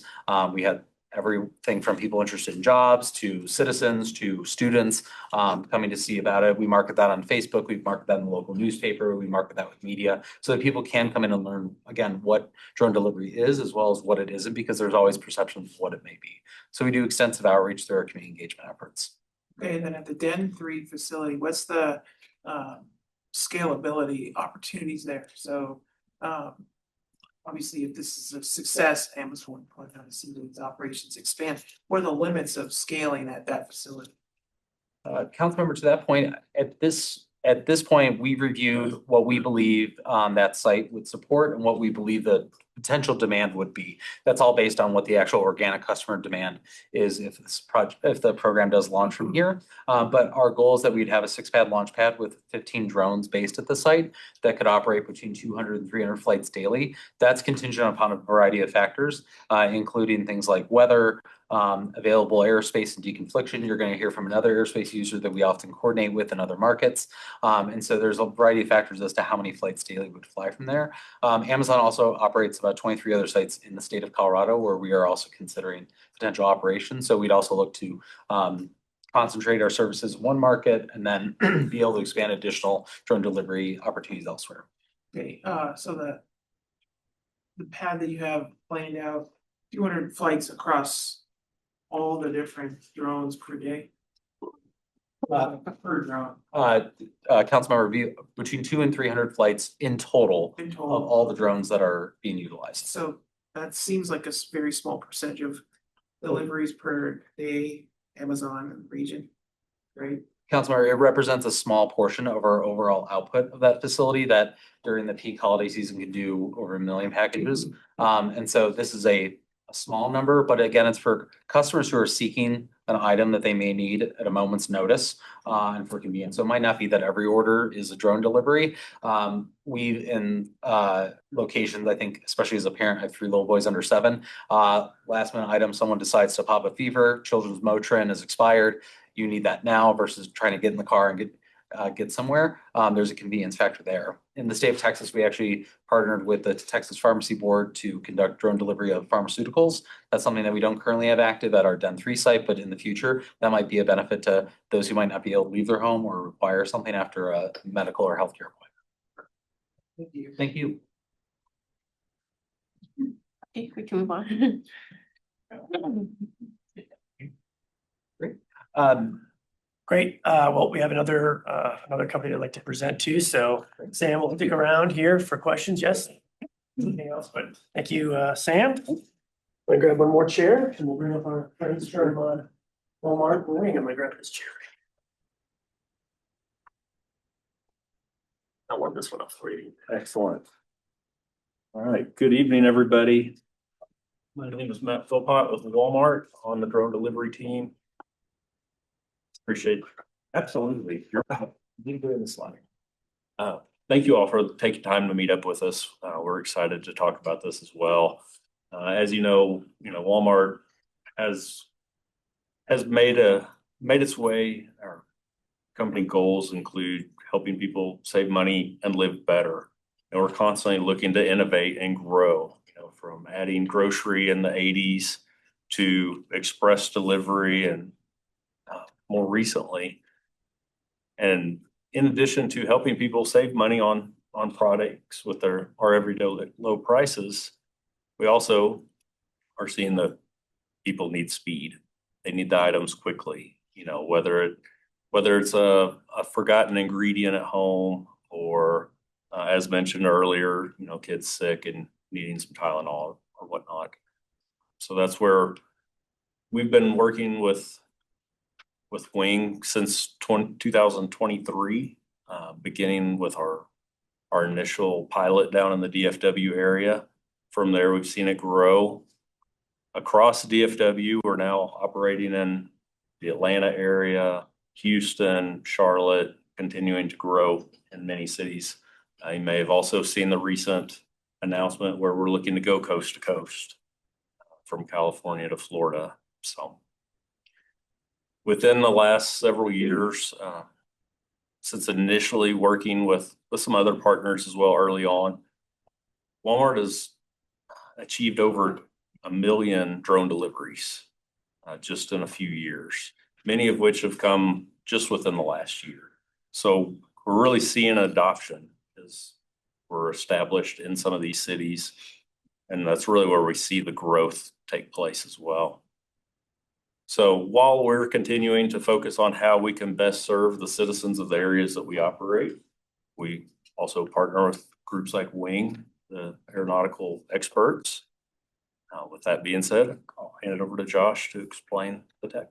Yeah, thank you guys for having us. It's kind of fun to get to see that I'm not a crazy person selling drone delivery. It's you know, there's clearly a commercial demand, as you can see by multiple providers being here giving similar presentations, which is great and validating. And to Matt's point, it seems like maybe we're having maybe this is a video, so it didn't get passed through the PDF, which is okay. But yeah, all that to say, we've been working with Walmart since 2023. So serving thousands of customers every week from dozens of Walmart stores. So like Matt said, operating DFW, Atlanta, Houston, a couple stores in Charlotte, and hopefully soon launching the kind of Orlando, Tampa market as well. So we're very excited about that growth. Like Matt said, again, he stole some of my thunder, but we've really seen an adoption, right? We started in 2023 in DFW. That was kind of the perfect market for us from a validation perspective. Very congested airspace, a lot of sprawl. And so it gave us an opportunity to say, hey, can we operate in kind of the hardest conditions from an airspace perspective and validate it there? Since we've been able to validate, kind of make sure it works in that way, we've been able to expand over 1 million commercial deliveries on the Wing side. A lot of that, again, being with Walmart, which is awesome. And those numbers continue to grow. We continue to hit monthly records, which is great because, you know, just like having two providers here validates the use case and that people want to use it. The numbers validate that use case as well. Consumers have been very excited about it, which is great. I guess note on delivery time there. So we usually say our deliveries are 5 minutes, or sorry, our flight time is 5 minutes or less. We usually say deliveries are to your, delivery zone, not necessarily to your door, but backyard or front yard, depending on where your delivery zones are, in less than 30 minutes, which is awesome. So again, several people have mentioned, I have little kids, seems like they're constantly sick, and we never have child's ibuprofen or Tylenol for some reason. And so getting those types of items very quickly is very beneficial. This is a usually video, which is a bummer that I don't know if we have access to the video. That's okay. I'll make do. And maybe we can follow up sending across this video. It's really nice. It walks through kind of how the process works. Ours is slightly different from some competitors in that we have a tether that drops down out of the airplane. So basically, our drone operations are in this case, a Walmart parking lot. And I'll have some pictures later on, but essentially the drone hovers up to about 25 feet and Associate puts the package on a tether that drops down from the airplane.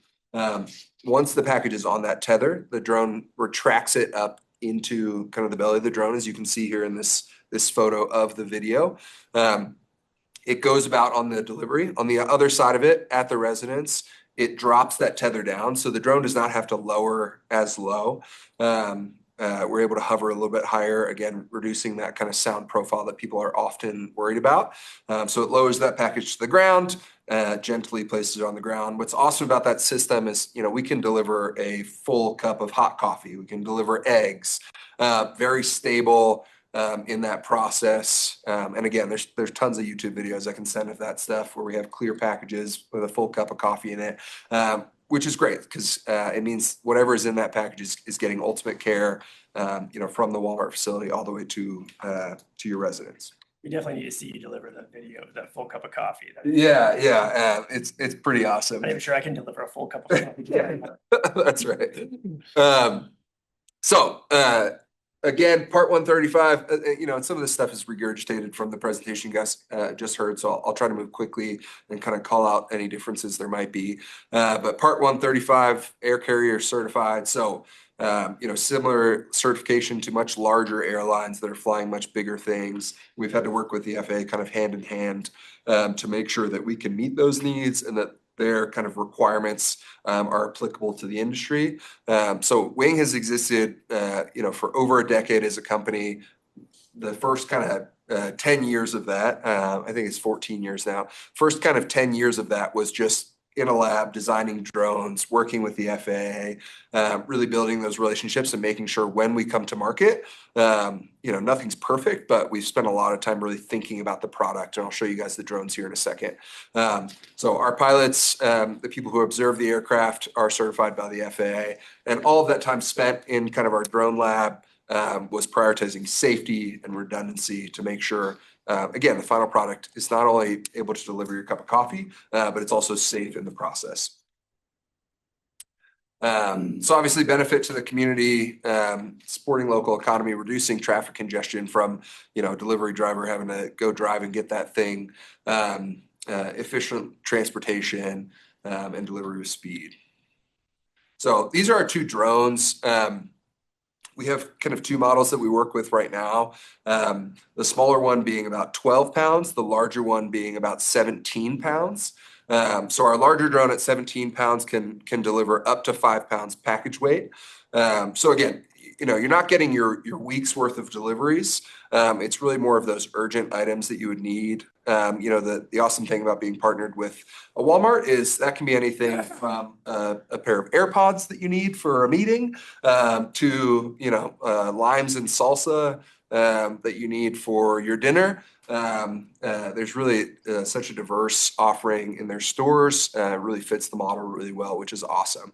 Our drones have built-in redundancy, so you can see a number of propellers on there, both vertical and horizontal propellers, which again speaks to that safety. And then the other cool thing, being so lightweight at 17 pounds, they're made primarily out of styrofoam with carbon fiber core. So again, prioritizing that safety. If something were to happen, that lightweight really is a benefit from our side. Privacy, we like to be upfront with this. Our drones do have downward facing sensors on them, as was mentioned in the previous presentation. We want to make sure we don't put your hot coffee on top of your car, so you can't reach it, right? And so when we're coming in for that delivery, we use these sensors to shapes, if there's someone in the area, those types of things. But we always relate it to like a 90s flip phone, if any of you guys have those. Very low resolution. You can see this is an actual photo from one of our test sites from one of the downward facing sensors. So very low resolution, just picking out shapes and things like that. And then noise, again, similar to what we talked about, kind of that 60 decibel range at delivery at the property, in overflight. Around 40 decibels. I'm fortunate enough to live in an area with delivery right now, and they're basically imperceptible during overflight, which is awesome. Community outreach is something we're very passionate about. If there's any events you guys want us to be at, if it's your Easter egg hunt, if it is your STEM convention, whatever it is, we like to be here and be in the community. It helps people get comfortable with the drones. Again, touch and feel one of these things. They're not as intimidating as they may sound when you hear the word drone delivery. with how small and lightweight they are. And so it benefits us from getting people comfortable, but also hopefully benefits the community as well. And getting down to what our sites look like, our infrastructure is very lightweight, allows us to be able to mobilize really quickly, which again is important because the demand we've seen has been robust. And so we want to be able to go to areas quickly that people have shown that demand, and that the Walmart metrics have identified demand as well. And so most of our infrastructure is attached directly to existing pavement. We have a small fence that kind of encloses our area, but ultimately not very obtrusive in the space. It's just a slide that got passed through. So yeah, love to answer any questions you guys have. Councilmember Algie? Yeah, thank you for the presentation. So I'll ask the same question, is how many employees would be utilized by Walmart to? Yeah, that's a good question. It's kind of a balance of some existing Walmart employees and some Wing employees. It also depends on the number of locations that we have in the space. I don't have a great metric off the shelf, and a lot of times a lot of those employees are going to be Walmart employees that are picking and packing. A couple employees per site would be typical. Our sites are pretty small scale, and so it's not a huge operation. Okay, thank you. Any other questions? One thing, so my question is before with Amazon is what kind of community outreach was done by Walmart and Wing when you introduced the in these new markets, and what would your plans for Thornton be if we came to that stage? Yeah, I think we want to be at anything and everything that you want us to be at is what it comes down to. We've done everything from just limited outreach in terms of the approval process to all kinds of meetings. And again, you saw us at an Easter egg hunt there. Like, we want to be at all the events that the city wants us to be at. And so that varies. We've talked to hundreds of cities now that we are in various stages of approval at. A lot of them approved and just waiting to be built. And so it varies so much by community, but essentially it's, whatever you guys want us to be at, we will be at. With that said, once we are kind of approved to be in a community, we're sending out mailers, we're doing events on site. So really making sure that people are comfortable with and know the service is available. Because a lot of times that's one of the biggest challenges, is letting people know that they have this available to them to use. Councilmember Byrd?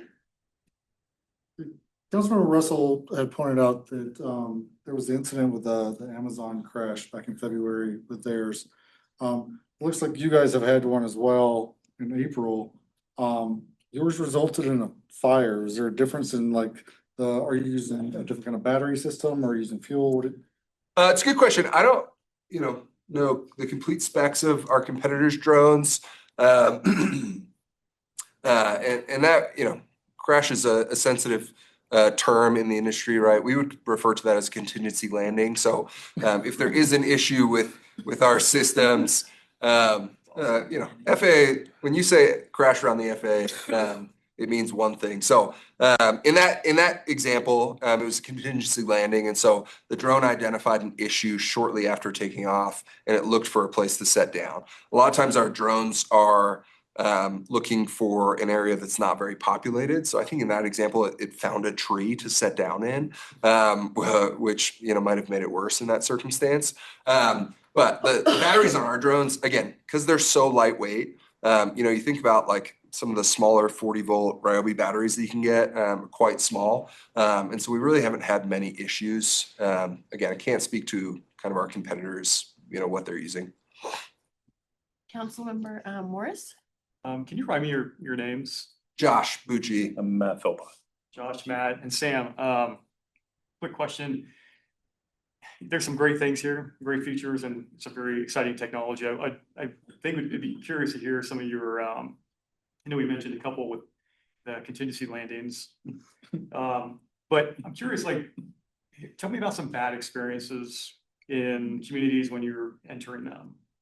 And I want to know, what did you experience, and be totally frank. I mean, because we're going to be dealing with this too, right? Yeah.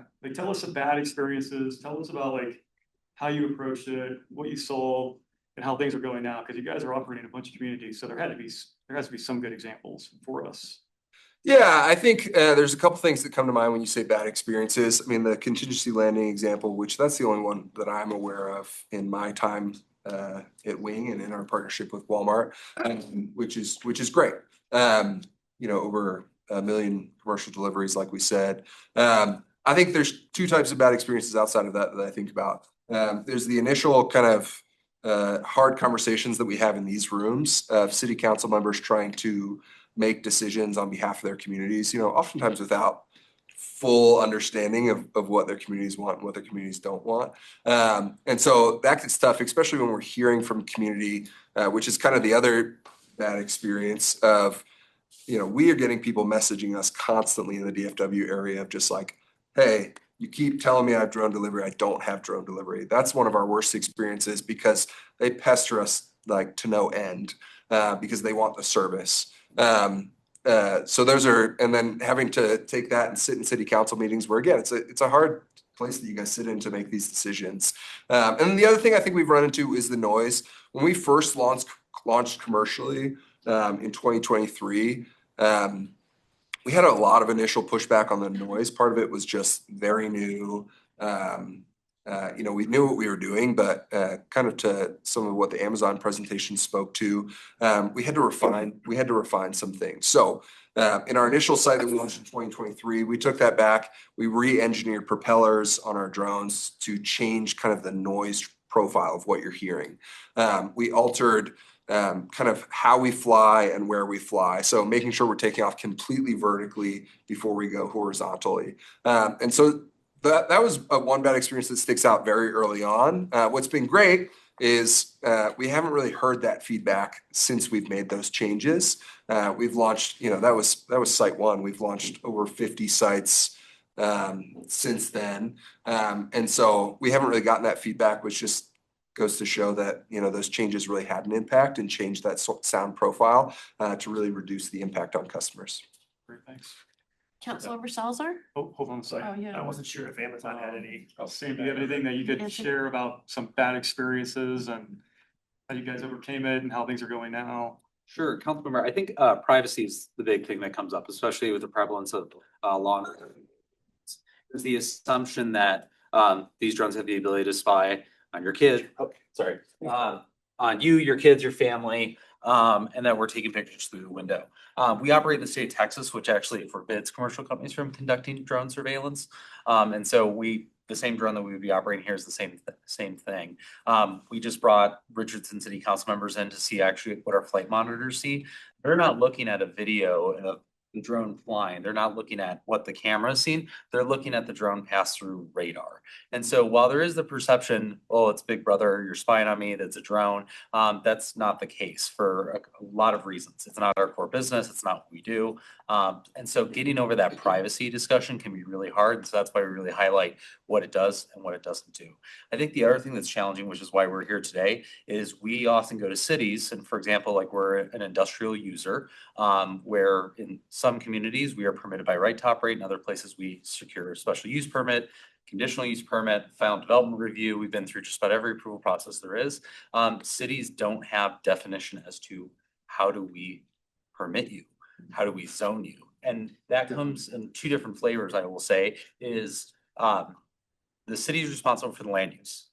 You don't have authority over the airspace in which the drones are flying through, federally regulated airspace. So also educating the community that discussions here do involve airspace, but it's a land use decision made by council, but that we also have to secure FAA airspace approval to conduct our operations. And so the onus is also on just the operators, but also the community to say, you didn't permit us to fly through the airspace. We could easily set up in Westminster and fly into Thornton all day, and you might not have authority to intervene.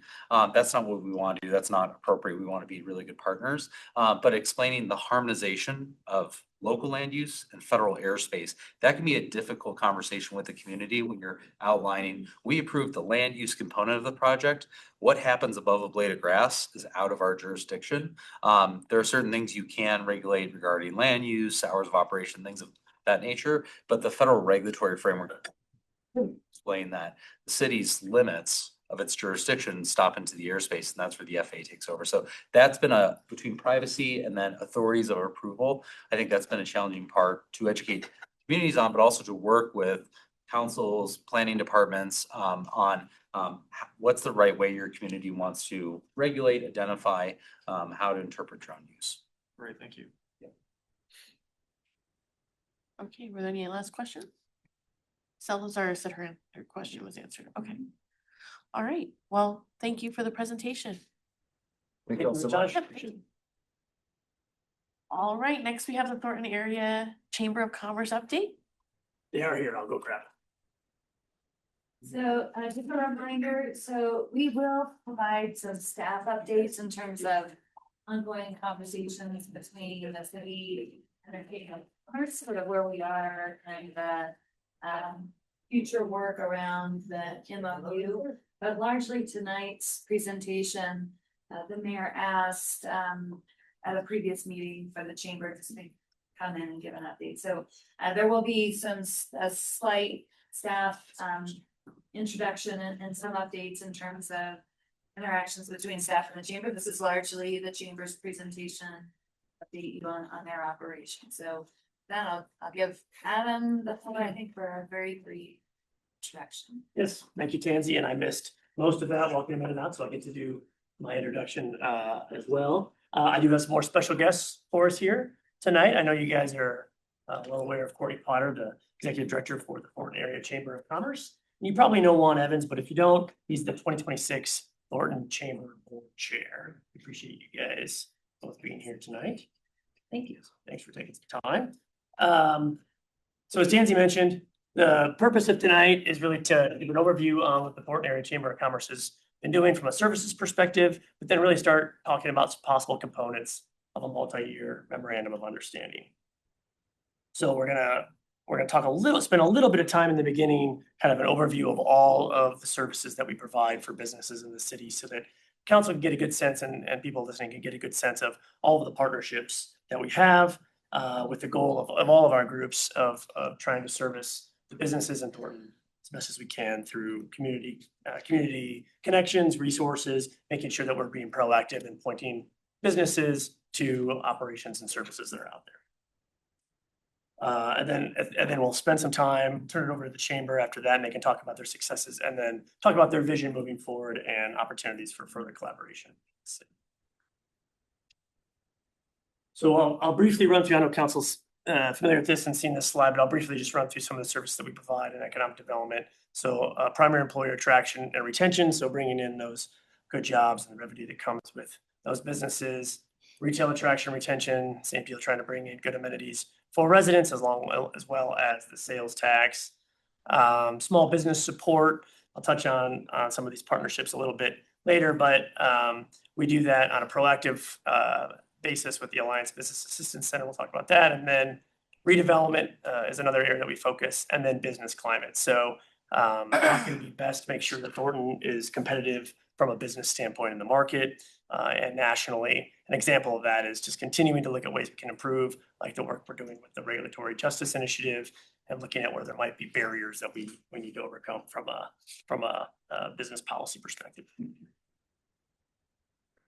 Just touch quickly on the Alliance Business Assistance Center. I know you guys are familiar with this, but this is our kind of one-stop shop for businesses. So we have opportunities for in English and Spanish here, both outreach from our business outreach specialists and businesses that come and utilize the center for various things. Consulting and technical assistance, I'll talk a little bit more about that briefly. We have space for folks to utilize. We do workshops. We just did we're in the middle of a food safety. It's actually the third time we've done this workshop. So it's a 3-week course. We've got folks that graduate from that will get a certificate in food safety. And we have 19 different folks in this current food safety class, which is pretty great. We also have an AI for business one. I think that's tomorrow. That one's online. Just some examples of workshops. We got cybersecurity and fraud next week. So lots of exciting workshops that we're doing there. And then access to capital, we'll talk about some of our partners on that side of things, business networking, and then site selection. So this is a list of our partners. I will talk about all of these in a little bit more detail. here, but with obviously the most of the detail tonight going to the Thornton Area Chamber. But we do have a number of partners that we work with to help support our business community. And the intent of this is to show kind of a larger scale of our partnerships and the total investment that we have in those partnerships. It's about $69,000 a year. This kind of small font, I apologize for that. Small Business Development Center is one of those partners. They come in 1 day a week to the Alliance Center, as well as they do some various workshops for us. And they actually have scheduled counseling sessions with businesses. Colorado Enterprise Fund, same thing. They come in twice a month, and then they do some quarterly trainings with us as well on loans and microloans and things for businesses. SCORE is another group that we partner with. They do 2 workshops per quarter, and then they do mentorship and all of these are businesses that when they have scheduled time with businesses, but then we also can refer businesses to their different services. And then 3i Law is our free legal attorney there. We can direct businesses to them with questions, primarily when it comes to a lot of the work that they do is on, leases, looking at leases that businesses might have, preferably before they've signed one, but that's not always the case. And so those are some of the partners that we work with there.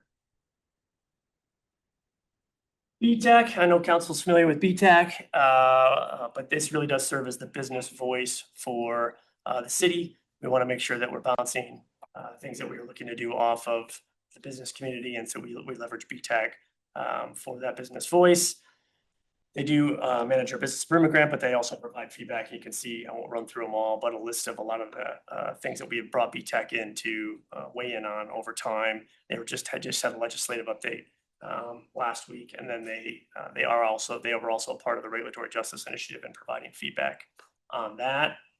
And then I know you guys are familiar. They come in every year and talk about the accomplishments, and then they do the 2 networking events and then the business awards with our office.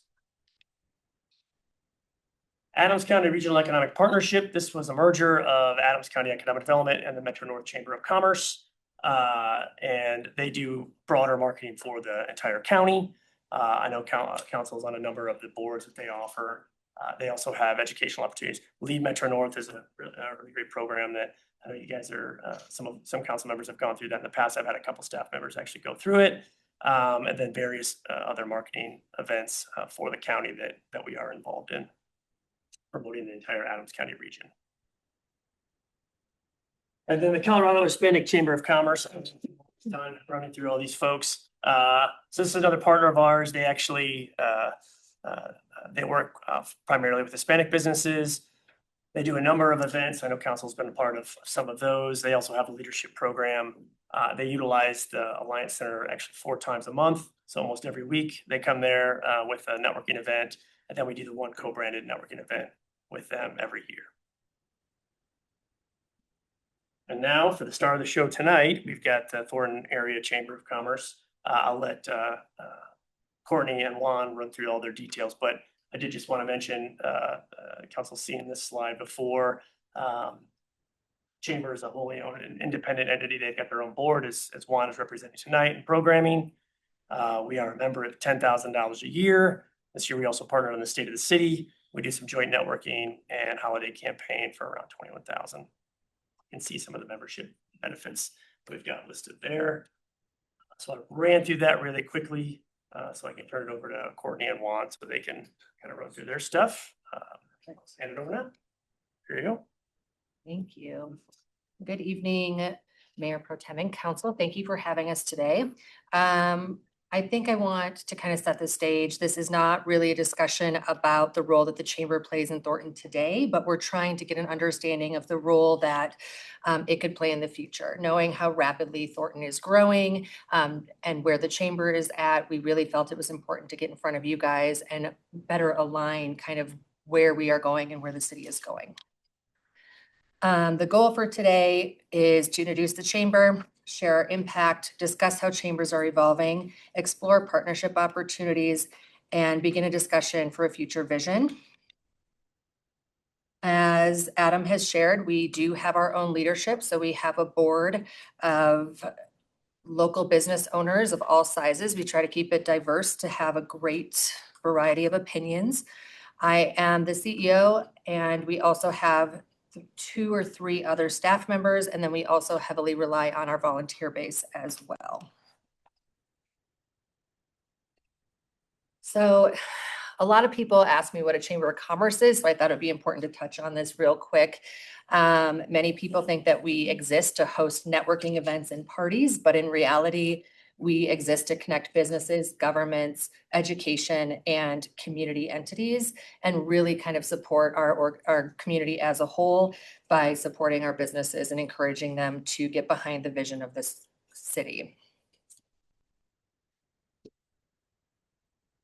Our work today is organized around 4 different areas, or what we call pillars: advocacy, marketing, workforce, and events.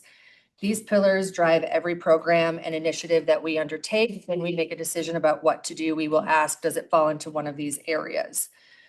Our advocacy work focuses on elevating concerns of the business community to elected officials and departments at all levels. Marketing is where we help our community members find businesses, whether it's for services, products, or special events. Workforce is our most prevalent pillar. We partner with organizations like Rocky Mountain Partnership and others to help ensure that today's students are prepared to enter the workforce in areas that our employers need. And our last pillar, events, we have a blend of business to business and business to consumer events that help connect our community in a variety of different ways. Some examples of how we conduct some of this work to expand on the lovely slide that Adam had put together earlier. When we look at our advocacy work, that's legislative engagement. Again, that is at all levels. We work with you guys, school boards, all the way up through congressmen, U.S. senators, the U.S. Department of Labor. We try to work with all levels to make sure that the voices are heard and we bring the concerns to the right departments. You guys are all familiar with our candidate forums. That's something that we love doing and our community loves seeing you guys at. And then we spend some time on policy education as well, educating our businesses on what the policy changes are, what that means for them. We are not a lobbying entity. We do not endorse candidates. We do not donate to candidates or causes. We do not take stances on legislation. We prefer to have healthy, robust conversations with our elected officials across the board and kind of let them know, hey, this is what's going on, so that they feel informed when making decisions. Our marketing work, like Adam said, we do a holiday campaign highlighting local businesses. We have event exposure. It's pretty basic marketing efforts. And then in workforce, a lot of our focus this last year or so has been around the big 3, a big change that is coming down from the state legislature that says every kid that is going to graduate high school will be required to have college credit, a meaningful internship or trade certification. And so we were able to lean in at the state level and give them feedback around reporting, what some of the concerns are on the business side, how we can make sure that we have enough partners. Right now, 1 in every 27 students completes one of those 3 things. And so how are we going to move that needle in a meaningful way? That's also giving our businesses support when they do take on interns and apprenticeships. And again, that's, how do we make sure that our employers in the area have the workforce that's needed? And finally, our events, again, that's ribbon cuttings, networking events, state of the city. We do a lot between all of our events. We have a large range of people. I feel like every event we do host leans into a different kind of demographic and hits a different purpose. Here you'll see some of our impact from 2025 in our overall report. So before we talk about where we want to go, I feel it's important that we understand what we've already accomplished. Like I said, we do 200 plus events. We've had 7,100 attendees over our major events. On any given year, we do between 20 and 30 ribbon cuttings, although I feel like this year we're setting a record. So I apologize, Council, for the amount of ribbon cuttings, but it's a great thing to be a part of, and we're excited to have so many new businesses opening here. And then we're increasing partnerships. And when I look at some of this data, it kind of tells a story of who we are, but when you really look into each of these things, we think about the 3,300 students reached. we have had the opportunity to guest teach and mentor and intern students across all 3 school districts, Mapleton 27J and Adams 12. And we've gotten resounding feedback. One of our bigger employers said, "What did you do? Because if I could have more students like your intern, like I would have a perfectly operating organization." Their soft skills were where they needed to be. They were on time, they were organized, they were good communicators. And we were proud to say that we had put them through kind of our student leadership program to get them prepared for the workforce. Similarly, we've had students say, you know, I believed that I needed to go on this path and go to college, and I didn't realize that I could get a trade certification and accomplish the same thing in a lot shorter of time without taking on the crushing debt. And they said that not only did they feel inspired, they felt inspired past the trade, but to be able to say, I know that I'm going to graduate, make good money, buy a house, have a family, and I'm not going to be like some of my other family members who are living with mom and dad unable to support themselves. So there's a lot of meaningful work that goes on and kind of stories behind the numbers. But, you know, we're really proud of how far we've come, and 2025 was our 2nd year as an organization.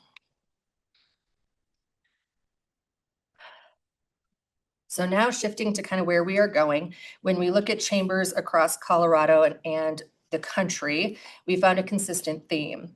While traditional chambers focus on networking events and referrals, think like the average leads group, modern chambers have grown and evolved to solve real problems. When their community has concerns, they can react pretty quickly. So you'll see things like workforce leadership and really being kind of a leader in that space, not only in their community, but across the state, region, and nationally. They provide, they're a great hub for research and data and other areas. So again, why this matters is when communities face issues, it forces the chambers to change. And it's not because they want to, but because they have to. When you have workforce shortages or primary employers looking at you saying, I'm short-staffed and I don't know what to do, organizations have to flex and say, okay, how can we help meet that problem? Thank you. The same thing goes with rapid growth, resulting in updated business information and research. A great example of this would be a local business that has been around for 20 years is not always going to understand what it means to experience rapid growth in the community and therefore can have missed opportunities. Modern chambers aim to eliminate those missed opportunities. We aim to fill those gaps to make sure that our businesses not only are supported in getting opened, but they're supported in staying open. One of the things that we have had, one of the things that we have heard quite a bit is people don't understand what it means when you have to close your doors. It's not simply, we're not here to serve you pizza anymore. It means that I'm likely selling my house to pay off business debts. I'm moving, I'm making sacrifices that they never thought that they could make. And so when we look at businesses that have invested into in their businesses to invest in turn in our community, we want to make sure that they feel supported in every way possible and that we fill those holes so that they don't have to, you know, stop living their dream and give up and face some of those challenges.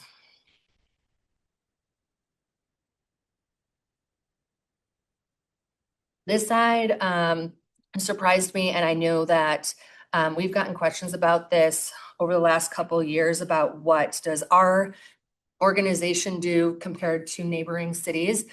I expected that there would be differences between the communities, but what I did not expect was the difference in how communities partner with their chambers of commerce.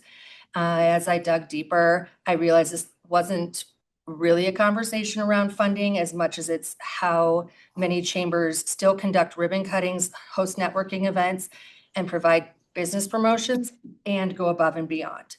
Many of the chambers that you see on this list, Arvada, Westminster, Longmont, they've also become leaders in the spaces we just talked about, leaders in workforce development, business retention, community activation, business concierge services. And that caused me to start asking kind of a different question of not why are these communities investing more in their business organizations, but rather what are these communities asking their chambers to do and what are we not currently being asked to do? Where are the opportunities for strategic partnership to allow us to help support the vision and mission of the city as a whole? When you look back at the previous slides, you kind of begin to see a clear answers. Chambers are solving workforce challenges. They're being asked to activate communities and commercial corridors, and they're being asked to activate community spaces to serve as a bridge between business and government. And they're asking chambers to help retain business, support entrepreneurs, and strengthen the overall business climate. Now, what excites me about Thornton is that we're in a unique position. Unlike organizations that have spent decades building these partnerships, to help put this into context, most of the chambers listed on this board are, I think Arvada just celebrated their 100th birthday. Broomfield's 100 years old, Brighton's 100 years old, Westminster, I think, is 13 or 14 years old. And so for us being 3 years old, again, it puts us in a very unique position that we have an opportunity to intentionally design what this relationship should look like moving forward and what the relationship and goals of the partnership should be for the long term. So I want to reassure all of you, this is not a presentation to request a six-figure investment. It's not even a request to replicate what another community is doing, but to better understand how we can build a meaningful partnership that lasts years and years to come. So what I would like to leave council with is, what role do you believe the Thornton Chamber should play in helping our community achieve the outcomes we've discussed tonight? Oh, I went the wrong way. Again, this is an opportunity to not become another community. We're not looking to be the next Westminster or Arvada. This is an opportunity to build out a strategic partnership. And part of the transition from a traditional chamber of networking events and parties to a more modern chamber is changing our pillars from workforce events, marketing and advocacy, to workforce leadership, community activation, business growth and visibility, as well as economic leadership. We really want to position our organization as a trusted ally in the community for businesses to rely on. As I looked at the communities we benchmark, one thing kind of stood out to me. The strongest chambers are not successful because they're working independently from their cities. They're successful because they've built meaningful relationships and partnerships around shared community goals. Regardless of what areas these goals fall into, these communities have found ways to leverage the unique strengths of both the city and the chamber. For Thornton, the opportunity isn't about replacing existing efforts. It's about asking an important question about what level of service does Thornton want from the Thornton Area Chamber of Commerce. If the expectation is networking events, ribbon cuttings, and business promotion, then we're already providing those services and we'll check it off as a win and move forward. But if the expectation is deeper engagement around workforce development, business retention, community activation, and business support, then that's a different conversation. So as we look forward, as we look toward the next MOU, the question isn't, again, does the chamber want to do? The question is, what level of service does Thornton want, and where can a stronger partnership between the city and chamber help us achieve these goals together? This is a list of different areas that cities and chambers have partnered. We are by means not doing all of these things right now, nor are we aiming to do these things tomorrow. But it was just an example of each of the categories and what kind of services and agreements are in place with other chambers in their cities.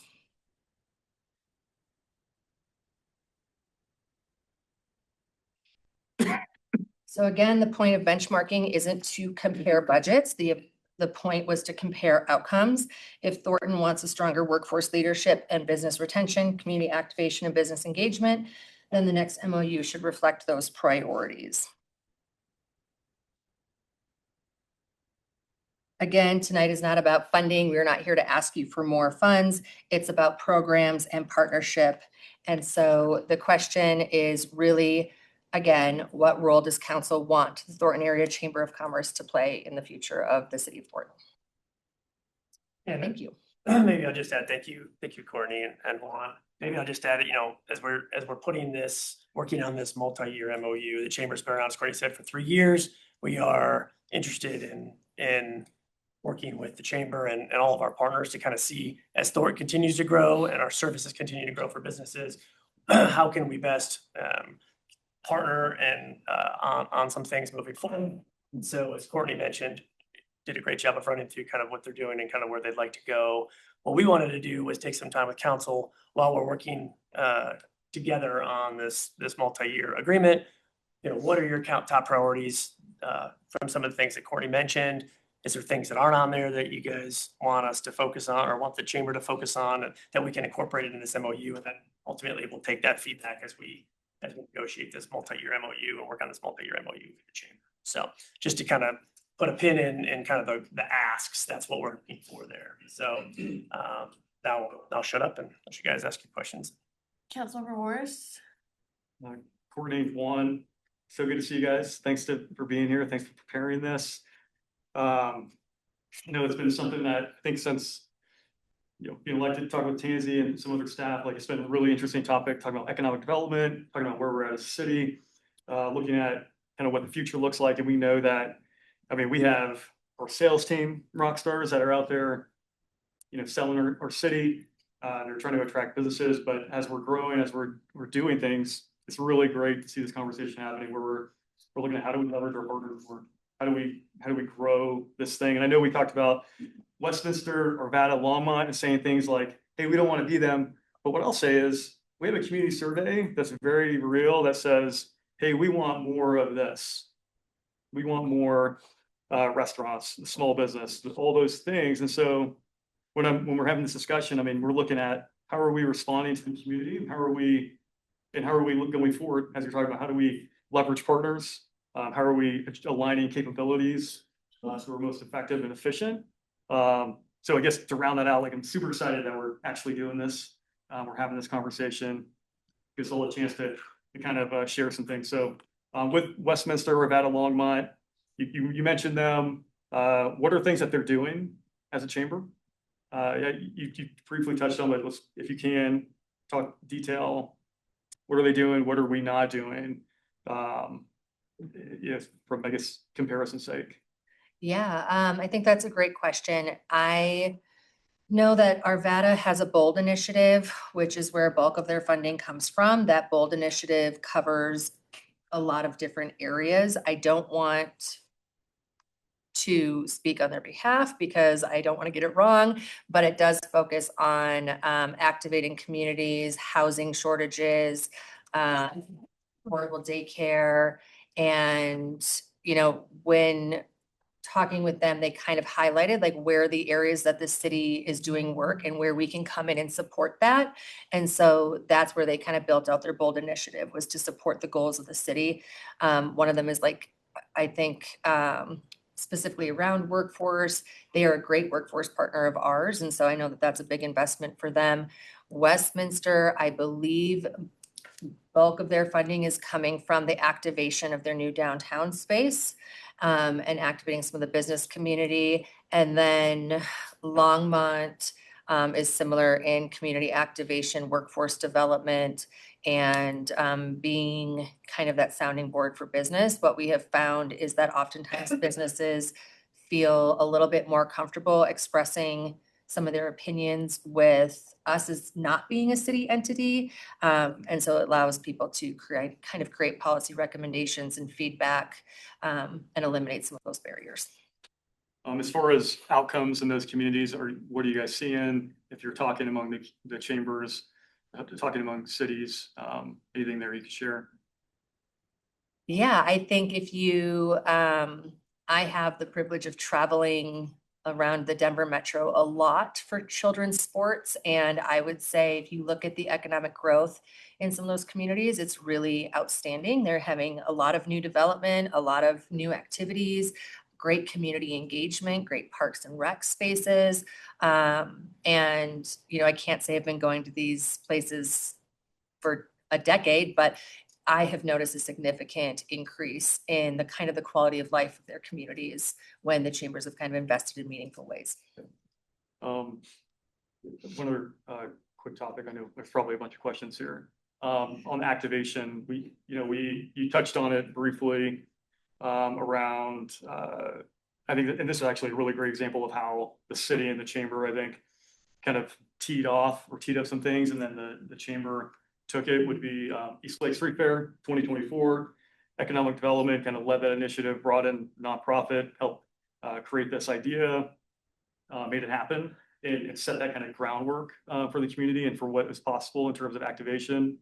The next year, for whatever reasons, funding not available, political reasons, whatever they are, like it couldn't happen as a city in 2025. So the chamber took event and kind of combined some things and then created Vice on the Block, which from what I saw was even more successful. It was building on the success of the previous year that the city launched.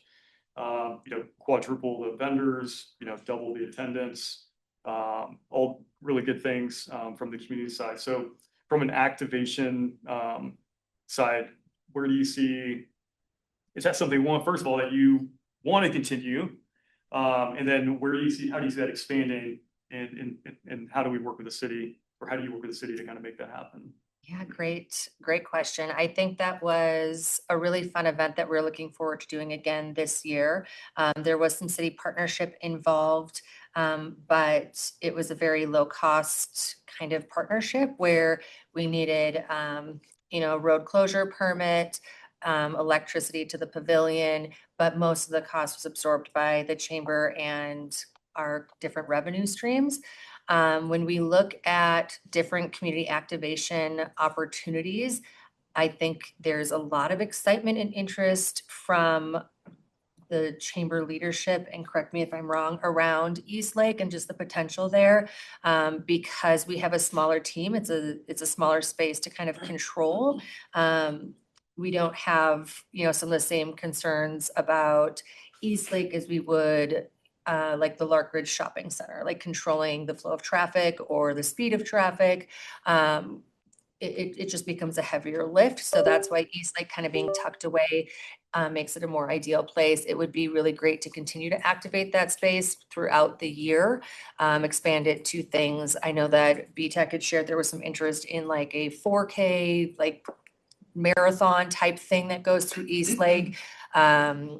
Additional like vendor fairs that would do things like have craft markets or artisanal booths, things of that nature, as well as opportunities for kids. But we're not limited to East Lake. Really, we would like to find where the city would like to activate. One of the, I think, greatest missed opportunities is our Riverdale ball fields over there. I'm like, oh my gosh, I have so many ideas of how we could bring that community in so that we're not only focusing in one neighborhood. When we look at our 4 or 5 signature events that we do, we try to spread it out around Thornton the best we can, but having a better, closer partnership with the city to understand what communities need some of these services. Our holiday cookie exchange is a great example. It is a event where our businesses come together. They bring dozens of cookies. We have Santa the Grinch, movies, crafts, like the whole 9 yards. And basically families come in, they get a box and they get to go around and collect cookies. And that is at no cost to our community.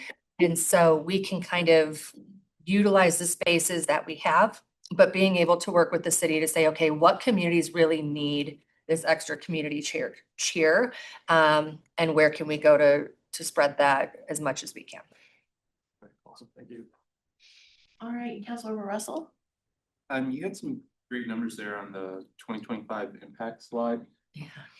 I just had questions so I can fully understand some of these numbers. Like, for instance, the 7.2 X on the average ROI, is that like a member? See, like they've bought a membership and whatever, they spent 5,000, they saw 35,000 in revenue, or who are you talking about? Yeah, so it is our membership. Okay, so Yeah. the same thing then with the 32 new jobs, those were people that are within the chamber and they found new employment, or? So I would say those are businesses that were looking for employees that we helped match with helping match employees with employers.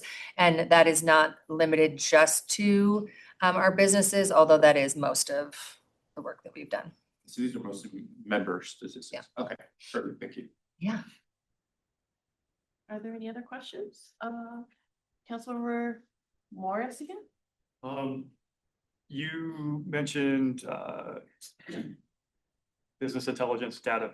Talk about that a little bit. So I know we have BTAC, which, we have Relay. I served on BTAC, and I understand kind of some of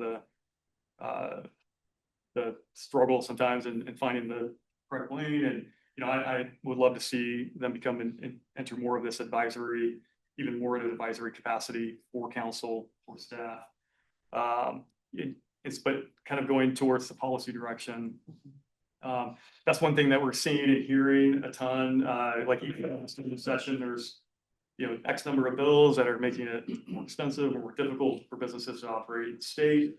And we don't really talk about it much yet in our council legislative updates.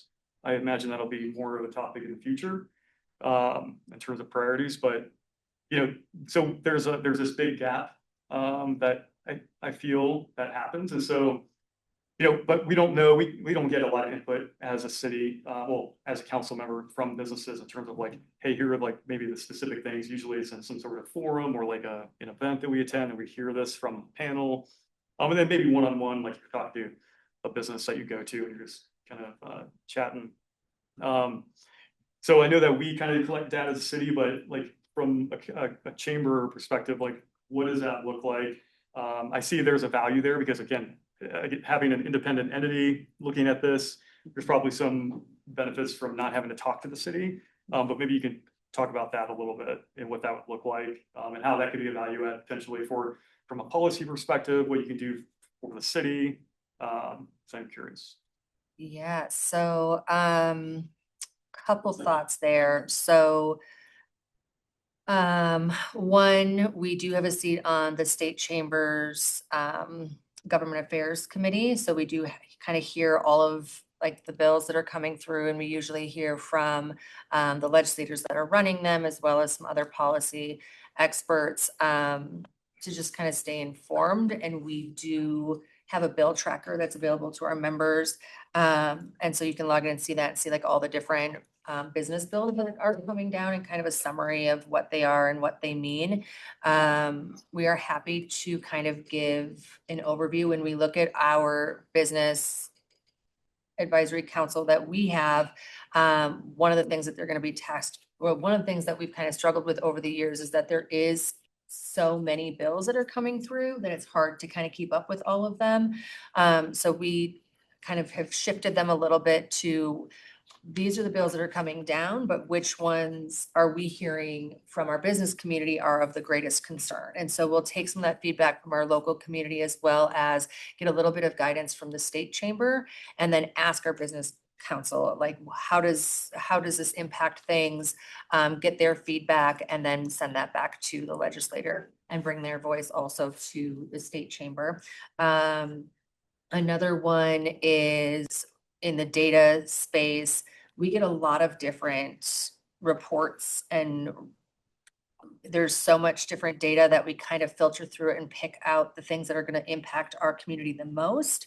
And we'll kind of put them together and, we are working on a more meaningful way to have this committee look at some of those different reports and say, okay, what makes sense for you? And push that out to our members. And then finally, there was a lot of feelings around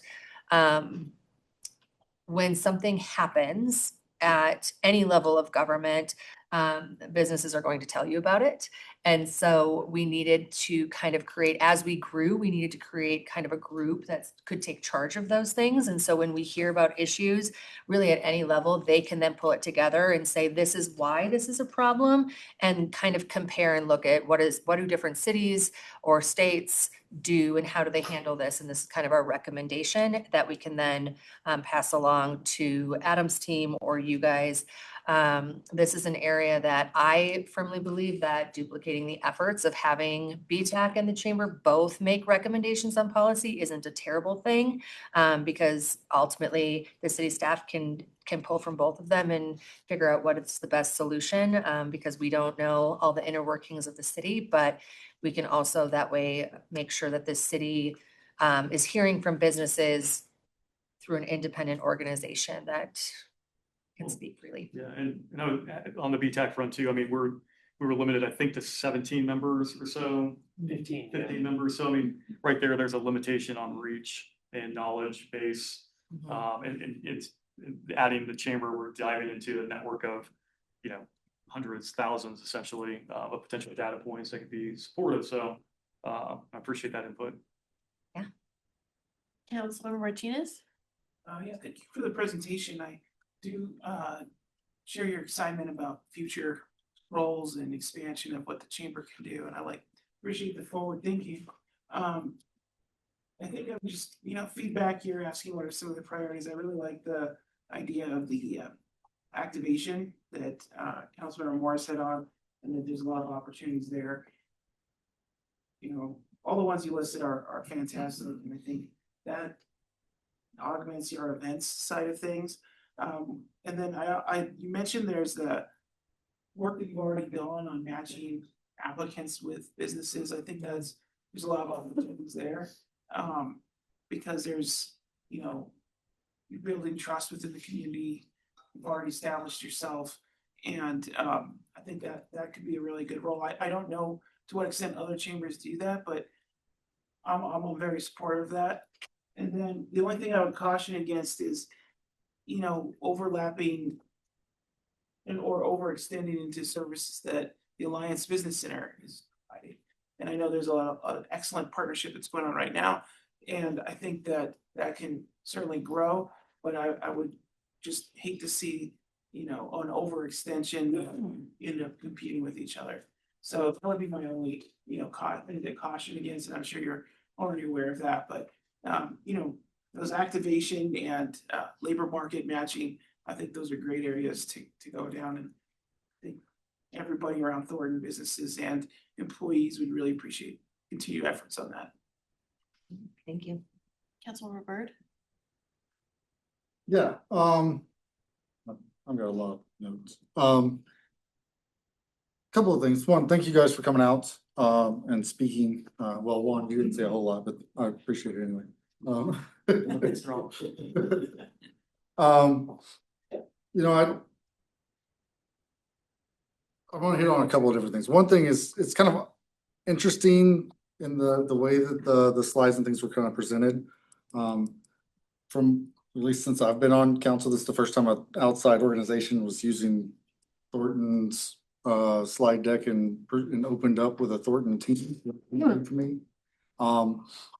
It seems like there's a tension that's almost palpable, but the things that really kind of hit that I find it kind of interesting. Councilmember Morris mentioned one is, I don't see this as a chamber versus city situation. I think of it more as an efficiency discussion.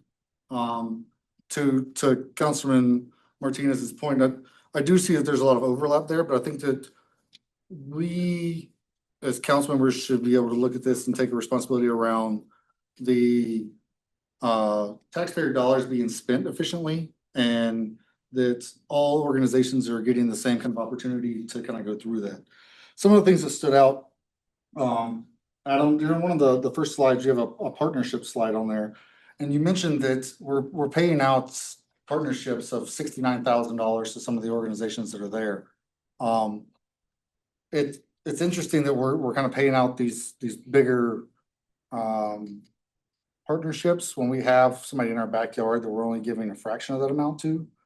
And I'm also curious if that comes out of like the contractual services, because I was looking in the budget earlier, I didn't know where that's being deducted from. I think that as a model that we should explore more broadly is, and I'm not gonna put words in your mouth, is looking to see what opportunities we can move from the city and the taxpayers pay from this side of it to the chamber. And what that level of endorsement and increasement would efficiently be able to be held. To your point, do I think that the chamber could do everything that Westminster is doing right now? Maybe, but you're probably all gonna hate it and you're all gonna quit within a year. So, and I don't think that that's the best way to kind of approach it, is an all or nothing situation, but I think that if we could offload some of that information, I think that's a good idea. I think that's maximizing value. I think that there's also, value in the fact that being a third party entity, it kind of gives you insight and tools that we don't have from a government standpoint. And also from a critiquing standpoint, if the city does something the businesses hate, they're not gonna come tell us. Regardless of what people believe in that sense, they're gonna be like, no, I'm just not gonna say anything because I don't want, future issues to be a problem. So I think it helps to have a middleman in that situation. With all of that being said, the organizations you put up for Longmont, Arvada, Westminster, they're providing a lot of service and kind of resources that are there. Do you see opportunities there that would be, 2 or 3 responsibilities that would be easier for the chamber to take on in that timeframe for us to start looking at now and kind of give us a rolling start towards some of those other areas? Yeah, I think there are several different areas that I think we could be really impactful really quickly on a tight turnaround, and others that would have to grow over time, right? So if we talk about events and activating communities and some of our networking opportunities, those are in some ways we could go really quickly and activate communities, by just moving an event from one neighborhood to another, and expanding on those opportunities. But then other things such as some of the work around workforce development and connecting businesses with students and businesses with employers, that is something that would have to grow over time, not necessarily because of a lack of capacity, just because it takes time to educate businesses and get school districts and everyone kind of moving in the same direction. So I would say from where we are today to where we could be next year, we could take on a significant amount of events. That is something that we are very confident with. We already do a lot of events and we could just shift and adjust. And that includes, again, activating different communities, as well as policy recommendations from all levels to you guys. And then workforce, we do have some meaningful work that can be done pretty quickly, but that is something like that's more 3-year. And then anything above that, we would just have to see what kind of that cost looks like, what our capacity looks like. We think about things like a shop local campaign, that, it just kind of depends on where the priority is and where we need to redirect staff and our expenses. So with that, what kind of level of partnership do you think would be feasible in the sense of being able to kind of help push for that kind of delivery around areas? I ask in the sense of, like, I know you don't have a direct number right offhand and you weren't coming to ask for money, but it's more of a, should council look at it and say, hey, we're interested in shifting things around. To be honest with you, I don't see a $300,000 check coming to the chamber anytime soon. But what kind of true number would you actually be looking at? I think that's really difficult to say without understanding some of the costs. One thing that we want to be very mindful of is if there's that conversation around shifting, like who's responsible for what. So like, let's say, for example, networking events, we want to make sure that we can provide the same level of service to our businesses. And so what kind of investment is the city making in that space right now? What is it that we are capable of matching without additional investment from the city? And so that would just have to be, we would need more information before we can get you a solid number. What I can tell you is a great example of this is the state of the city, where we were able to partner with the city and our school district partners to kind of bring the cost down for everybody and still provide a high value event. As a third party entity, we are allowed to accept donations and sponsorships. And so, for example, all of our networking events are at no cost to the chamber. Actually, to this date, we've never been in the red for a single event that we have had. And so we try to utilize those partnerships, utilize the goals of organizations and businesses in our community to uplift the event as much as we can, while also keeping it affordable to our taxpayers and our community members. You're speaking my heart. I guess another question I have, and this one's more for you, Adam, is do we know what we spend offhand on what we spend on the Alliance side of things for a yearly cost right now? We do have that. I'd want to get you better numbers. I can follow up with those numbers for sure. And I do want to address your question on the budget side. So we do have in our budget are the Thornton Area Chamber of Commerce, Adams County Regional Economic Partnership, and the Colorado Hispanic Chamber. The other entities that we mentioned are in the Alliance Center budget as part of our contracted services area. So it's all in there for that 69,000. So the Alliance is a part of the 344,000 then?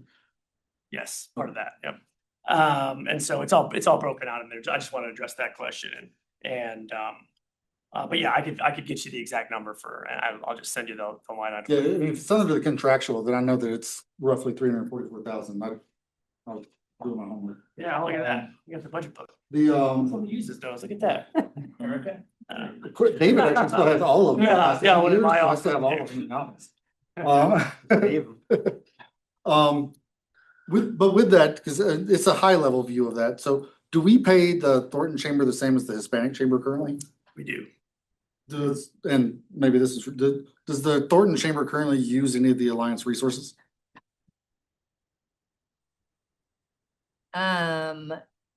We do not currently use any Alliance resources.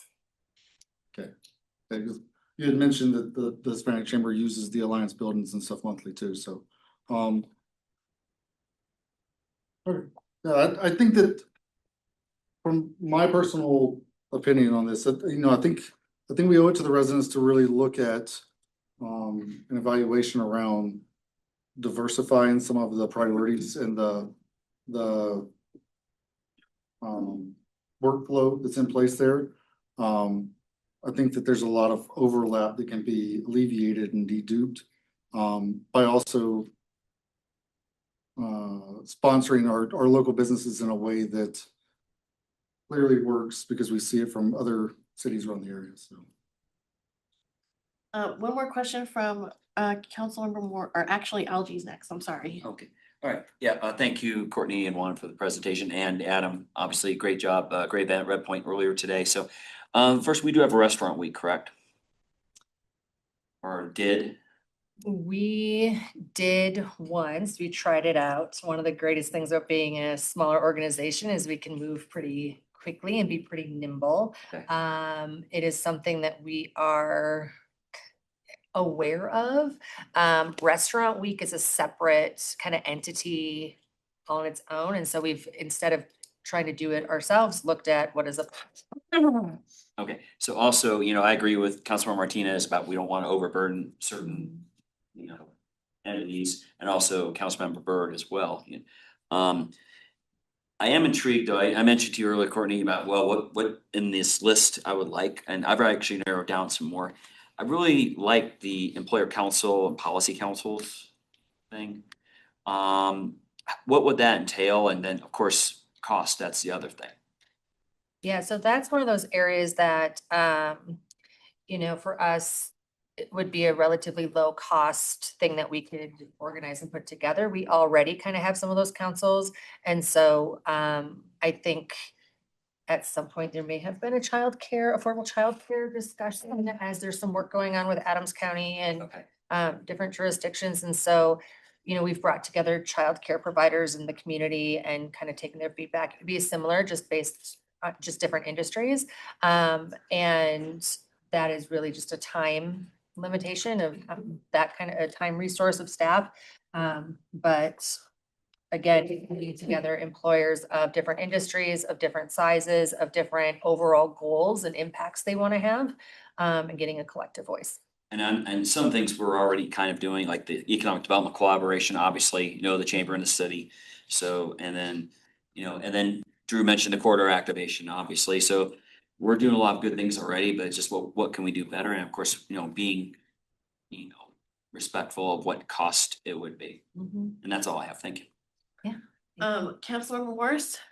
So looking at these questions, trying to stay focused here, top priorities, feedback for you, and I guess to also just say, like, I think it's actually really exciting that we're even having this conversation. So we have like our high impact economic development team that's out there hooking and jabbing, doing things.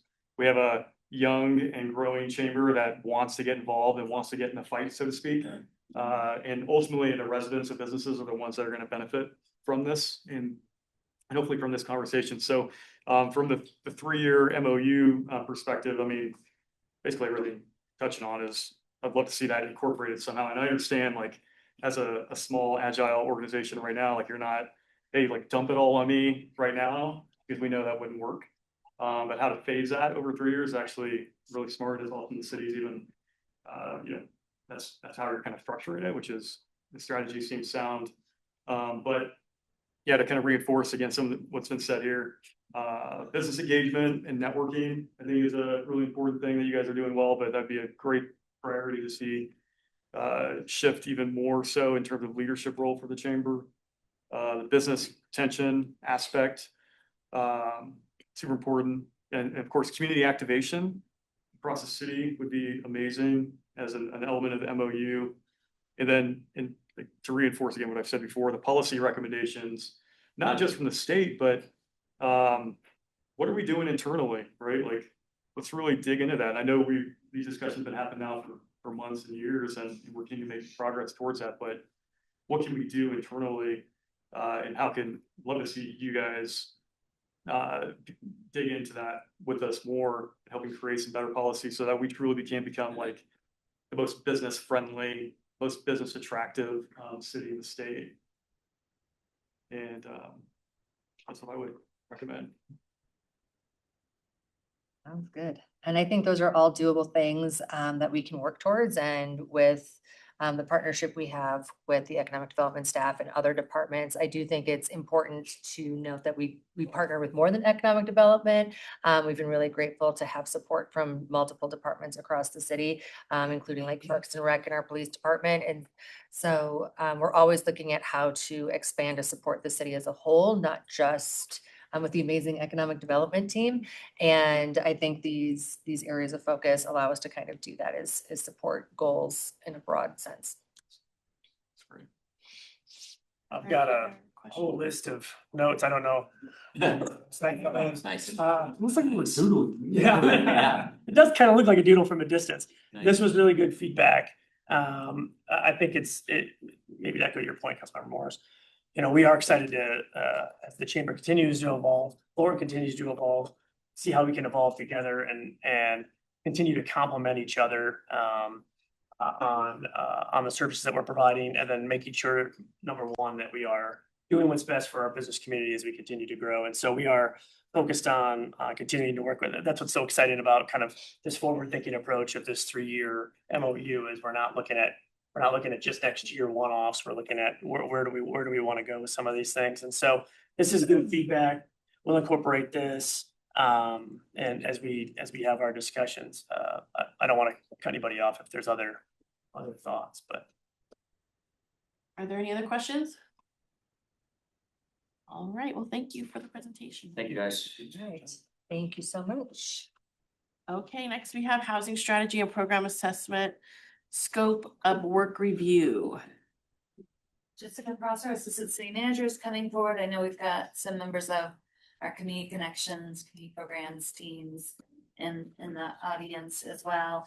Just a reminder, as a part of your budget consideration last year, the council initiated through discussion a change to the recommended budget, and we included funding to assess our programs, our funding, our relationships and kind of connection regionally, and the way that we approach housing and human services, and also where we fit in terms of the how we prioritize programming and align our staff. So really thinking about what are we funding, what is the work that we're engaging, and then how does that work fit within our community and intergovernmental systems. And so there was funding allocated last year. Jessica Prosser, now that she's got her feet under, has worked with staff to put together a proposed scope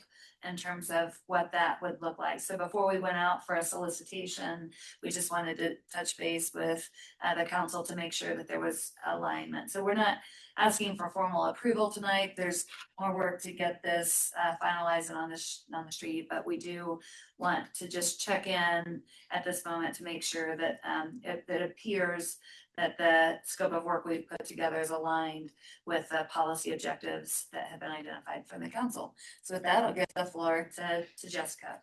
Thanks, Tansy. Good evening, Mayor Pro Tem and Council. Just kind of, as Tansy mentioned, the purpose of tonight is really to just review a draft scope of work before we put out an RFP to look for hopefully a consultant or a team of folks to come in and help us do a strategy and some. So I want to review that scope of work, some of the outcomes we're looking to get out of this, tie some pieces together of things you've been hearing about, and then the timeline as well for moving forward. So again, this is coming out of the strategic plan in multiple areas, really tying together some of those parts and pieces around housing. I've had the opportunity to kind of come in with fresh eyes, talk with multiple departments, look at several policy documents, see where there's some gaps and see the opportunities for tying some of this together. So really around housing choices is something that comes out of the strategic plan, some development review, process improvement pieces, looking at some of our priority areas and engagement, looking at how we have attainable and affordable housing, and really looking at homelessness specifically and how we plan for that and support that. Those are all components of the strategic plan, things we hope to touch on throughout this process. So again, this is looking at a housing and homelessness strategy, which ties some of those policy documents together. This will be some of the main point of contact for the Housing Choice Initiative that's come to council several times in the past couple of months. More of the programmatic components of that. Some of the code changes have already come forth and more will be coming, and really providing a policy framework, much like you have a comprehensive plan and then you have a Parks and Open Space Master Plan or a Transportation Master Plan that flows from that comprehensive plan or strategic plan, more of that policy document. As I mentioned, there's several policy documents that speak to housing and homelessness. I've listed some of those in the first bullet point there. Some of those are HUD documents that are required. Some of them are required components by the state now with, housing needs assessment and things like that. I think really we need to define our role as what is Thornton's role in housing and homelessness in some of these community programs. We want to tie together again some of the things the spot groups are working on in the strategic plan. Looking at things like how do we define housing? How do we define naturally occurring affordable housing? Sometimes mobile homes are included in that, or market rate housing, but it is older, maybe Class C sort of apartment pieces. An evaluation of the current programs that Community Connections offers. We also offer programs in some of our, city development, utilities. Those are things offered to lower income individuals. I think really looking at what are the current programs that we offer? What are some of the outcomes we're seeing? Where are some of those gaps? What is some of the community feedback that we're hearing? You all have brought up some of those things like we don't have eviction prevention program specifically is brought up, or why are we focusing over here versus over here? So some community stakeholder and engagement impact on folks that utilize those programs. Some of our key partner nonprofits that also utilize those programs is important. We've heard feedback as well on streamlining funding applications and application requirements for those, not just from the individual, but also from nonprofits, from developers that utilize our programs. Looking at what's effective resources that we have dedicated towards homelessness. Again, looking at that regional approach of are we duplicating efforts that key nonprofits are offering, that the county is offering, from, a human services space to a housing space? Identifying again, where can Thornton be most helpful in closing the gaps and meeting the needs of our community? So we are participating in a regional conversation that Adams County is leading around homelessness. I'll be participating in that from kind of a policy and leadership level. So that is important, as well as talking with our other partner jurisdictions up in this part of the metro area, and again, nonprofits. So we want to identify also the current funding that we have going towards housing and homelessness. I listed some of those there that we already have. We have private activity bonds, we have some HUD funds, we have things like the TAF funds, really pulling those together and going, what's the highest and best use for some of these funding? So we're not duplicating things in multiple programs and multiple efforts. Research options for additional funding. Some of that might be funding that we already have, things like opioid funds, and then further looking at things like revolving loan funds, impact fees, dedicated sales tax. Those are kind of a large spectrum of things of how do we get new money to implement initiatives around housing and homelessness. And then again, continue with the implementation of the Housing Choice Project, which I mentioned. So the outcomes really reflect things coming out of the scope, right? I'm not going to go through all of these, but really we want to come back with things like a toolkit for how do we incentivize affordable housing in the community? Can a developer fill out one application that would go for private activity bonds and CHAFA at the state level, as well as CDBG? So they're not having to fill out multiple applications for the same thing. We've had, developers coming to us and saying, hey, we want to, have reduction in our impact fees. That's come forth with the housing choice. How do we have sort of a palette of options there? What are the programs that we should be offering, as I said?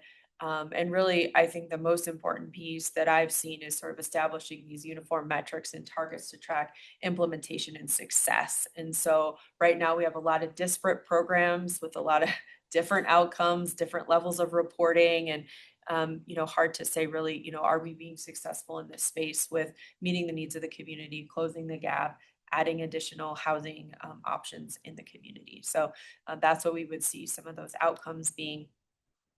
So the next steps, again, as TNZ mentioned, the funding for this is within the CIP plan for this year, looking to release an RFP in July, hopefully have some proposals back in selection by early fall with a consultant to get started in anticipation of this work done in early 2027. I do want to note there is some possibilities for leveraging some of this funding. We have talked previously about some grants through Prop 123 that we have. We may be able to offset some of this, 150,000 with that, and then be able to have some additional money for some implementation of some of these things. So hopefully hoping to not spend all of the 150,000 just on consulting, but using some of this for actual implementation. So with that, happy to take any questions. Just really wanted to have a touch point with many of you, as I know this has been an important topic before we put out the RFP, but just looking for any feedback on kind of the scope at this point, high level, and looking for your recommendation to move forward with releasing an RFP in the next few weeks. Councilmember Morris? Thanks, Jessica, for very great to see this. I love hearing about we're looking at duplication of effort internally, organizationally, and then with nonprofits in the community that are doing similar work. So looking at the outcomes, one thing I don't see in here is there an outcome that are we looking to reduce costs by removing duplicate efforts? Is that an acceptable outcome based on kind of where we're headed with this? It could be. I'm hoping more in the not asking for as much new money to support some of these initiatives, but more effectively using the funding that we have and structuring it to actually meet the needs, which may mean reducing the number of programs or not, offering as much in one area with another. So maybe more bang for our buck with something like the TAF program, where we are offering money to nonprofits by being able to see the outcomes more effectively. Thank you. And so my ask, and maybe this can be a consensus or not, but could we add something, language around that in the outcome so that we know that that is an important thing that we want to look at? Say like, can we explore that? Are there opportunities to reduce costs or create efficiencies? I don't know where that would fit in that category, but I think the budget element should be a priority. So curious what anybody else think. Oh, yeah, I think Devin agrees, right? I do think it's something we'd want clear direction on. I think it would take the scope of the study in a very specific way.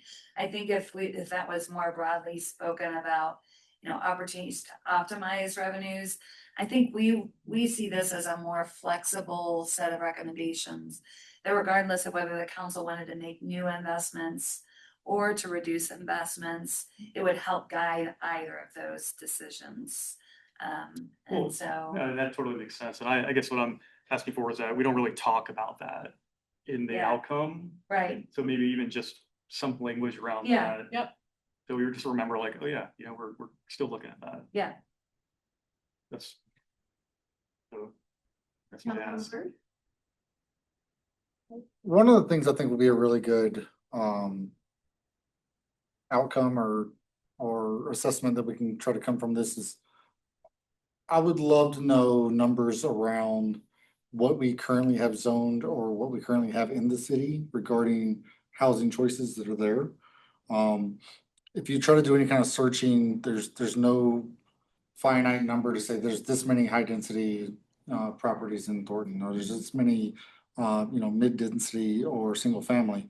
It makes it very difficult to understand the numbers and the metrics when we're like, well, we need more housing. We're like, but do we need more high density housing? Do we need more single family housing? Like, we don't know the actual numbers. So to have that kind of versatility in that, and then also for long-term strategic planning to be able to know, one of the things that I hear the most from residents is, and I know everybody else here hears it too. We need more sit-down restaurants. We need these things. Well, those things are all dependent on what commercial zone they're sitting on.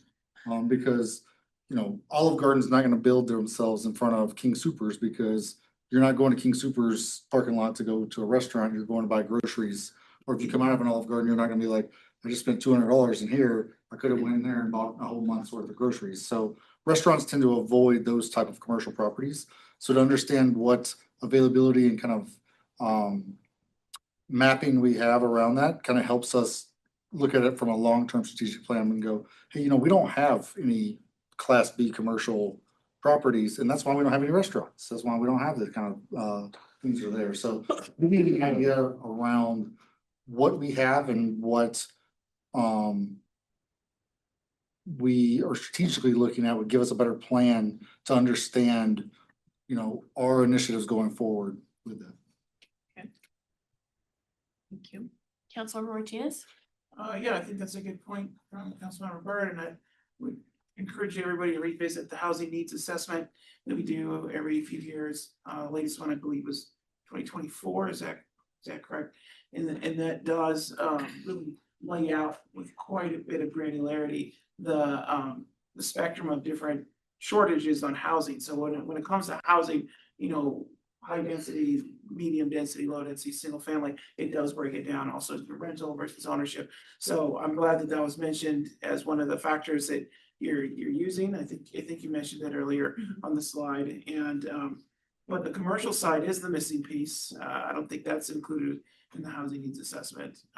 But it is an important tool, and it does help drive my understanding at least of where we are in terms of housing shortage and what kind of product we need and how to stabilize that imbalance in the market and the affordable or attainable housing, whatever you'd like to call it.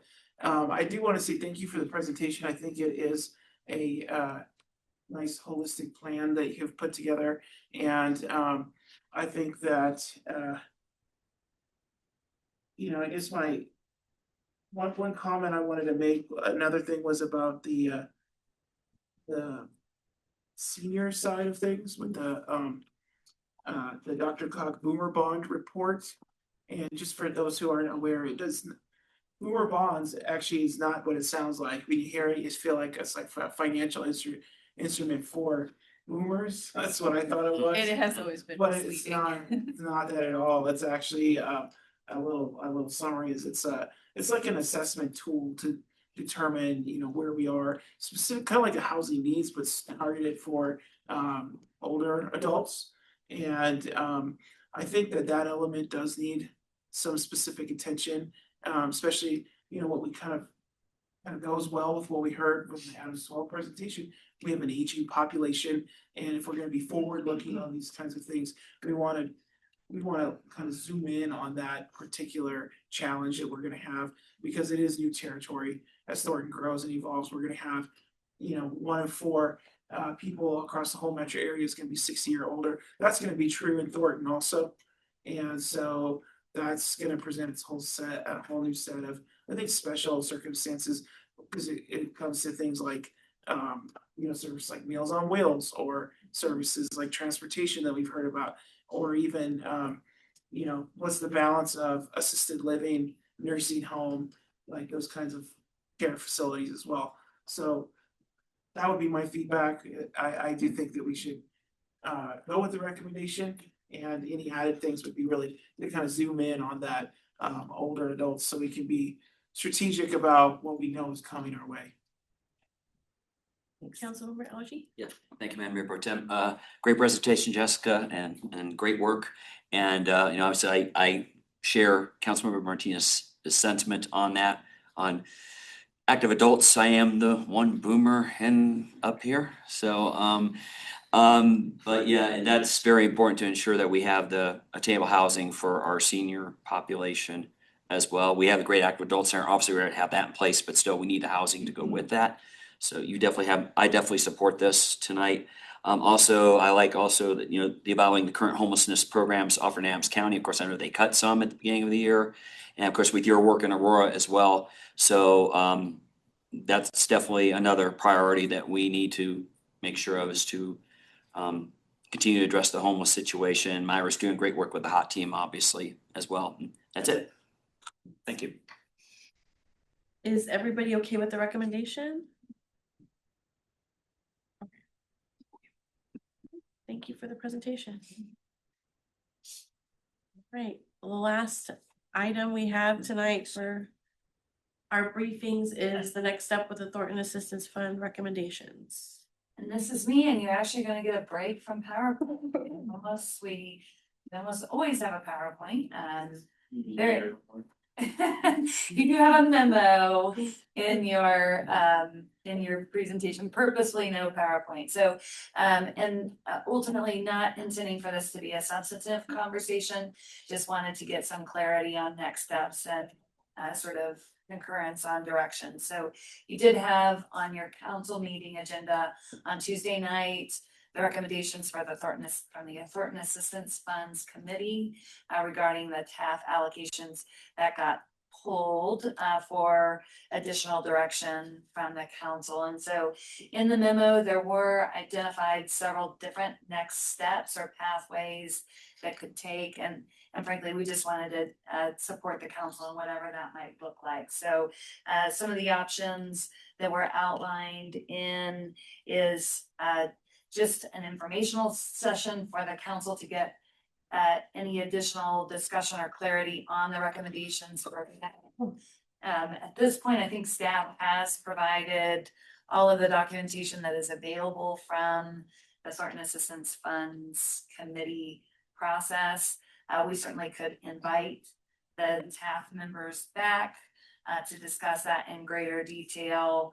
But again, I think at this point, you have the documentation that staff has access to from that process. Ultimately, we could work with the council on a process the council wanted to revisit, and I know there was some discussion about reallocating funds across organizations. We could support the council in some kind of process. If the council wanted to do that, again, we'd need a little bit more direction from you on what support you needed or expected from staff in that. The council could direct those recommendations back to the Thornton Assistance Funds Committee with some additional criteria or direction. I do know that in our work with the Thornton Assistance Funds, I think they feel confident in their process and their recommendations. So I do think if you were gonna refer those recommendations back to TAF, it would be helpful, I think, for them to have some specific expectation direction from the council. And that the next option was, again, asking the staff to do some kind of analysis or make some kind of recommendation. Again, I think we would want direction from the council about what your expectation was on that. And the last option was, again, to adopt the recommendations as made to TAF. Again, I think in prior presentations, I think we have spoken about potential opportunities to refine that process, the priorities and the criteria, the funding process in future years. I think you've heard in greater detail, the broader scope of what that would look like. So as it says in the memo, I don't think these options are mutually exclusive, but particularly if you wanted the TAF to be involved in some way, we would need to coordinate with those members around scheduling and get that scheduled. So ultimately, just wanted to make sure that we were meeting your expectations in terms of whatever the next step might be. Before we get into some questions and ideas, when do we typically talk about the reset for the next year's TAF? When does that usually come into the conversation? Yeah, it's usually been generally you've done the appointments and the setting of priorities in the same time frame. Last year that happened in January is when you adopted the priorities, also appointed the members. And so we haven't set up a timeline for next year's process, but I suspect that that's been generally kind of a similar timeframe in the past. All right, Chris, you had questions first? My question is, well, I wasn't here, I apologize, I wasn't in person, so I didn't get to have some conversation with the other council members, but I guess what might be helpful for me is understanding the motivation to bring it back. And if there was something specific, and I think it was Councilmember Byrd that made the request. So if you could give us some insight as to what it is particularly about the process or the recommendation that we should be talking about, so that we don't spend a lot of time going in circles about the whole process, or maybe others that aren't even really relevant, but help us understand what we could discuss or do better to bring this back, because it is stalling some funding that I know is critical to these nonprofits. But if you want to have the discussion, I think it helps us to know more specific about what part of it is what you're looking to discuss. So, a couple of things. One, it's disappointing the fact that we voted specifically because I said that there are several questions that need to be brought up and answered regarding the TAF process and kind of what was going through that. And that this isn't really was being asked. We were being asked to be able to actually ask questions about the questions that were being brought forward. So to answer your question, the committee handed over a process document that said that they follow the scoring system, and then they gave us some smaller criteria that was up under there. I have 38 questions regarding those. So we can fire away at those now if we want, but there's several different issues that come up with the scoring system and the process that was in place. So one, the committee scored and ranked every applicant. What was the expectation around funding the recommendations, and was it based on those rankings? Because if so, that didn't happen. If the scores were not primarily a deciding factor, then what was part of the primary factor that was in there? Because one of the terms that was used in the criteria was uniqueness. Uniqueness of services I'm curious around that if the applicants knew that they were gonna be denied because they weren't unique, if that was part of the application process, to know that's how they're being scored. And how is uniqueness measured? That's a very objective situational ask. When it comes back to the scoring, there are several organizations that stayed significantly higher than others that got funding, whereas these organizations did not get funding. One of which, for instance, was the Neighbor Outreach of Colorado. They scored 137, which tied for one of the highest scores in the program. They got 0 funding. The Maker one, the Low Income Family Empowerment, another 137, 0 funding. There were others, the Legacy Christian Fellowship, 134. They ranked 5th in the food category as far as scoring, and they got nothing. Reaching Hope scored 121, and they're based here in Thornton, and they were overseen by somebody who scored 103. So the scoring factors are a very big concern. And again, like I said, I have 38 questions. I can go through a lot of these. The scoring wasn't the only problem. There's also very clear evidence that, specifically in one case, where an individual intentionally scored everything as ones on a specific entity, and that's fine, but it doesn't correspond with other ones, which goes to look at it and say, this is a bias issue, because nobody else scored anywhere near that. They were scored by 5s and 4s and 3s by other individuals. So it was a very blatant, I don't want this organization to get funded. What's the process that we put in place to restrict that kind of things from happening? Because you can do that in both ways. If you have a charity and I give it all 5s, now all of a sudden it jumps somebody that may or may not get that funding. Answer some of those, because you argued.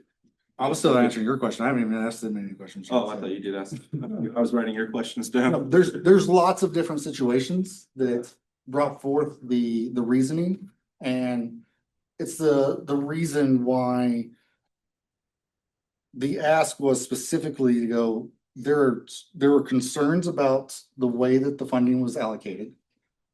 And I have significant questions, and those questions need to be answered before we write a $315,000 check to charities.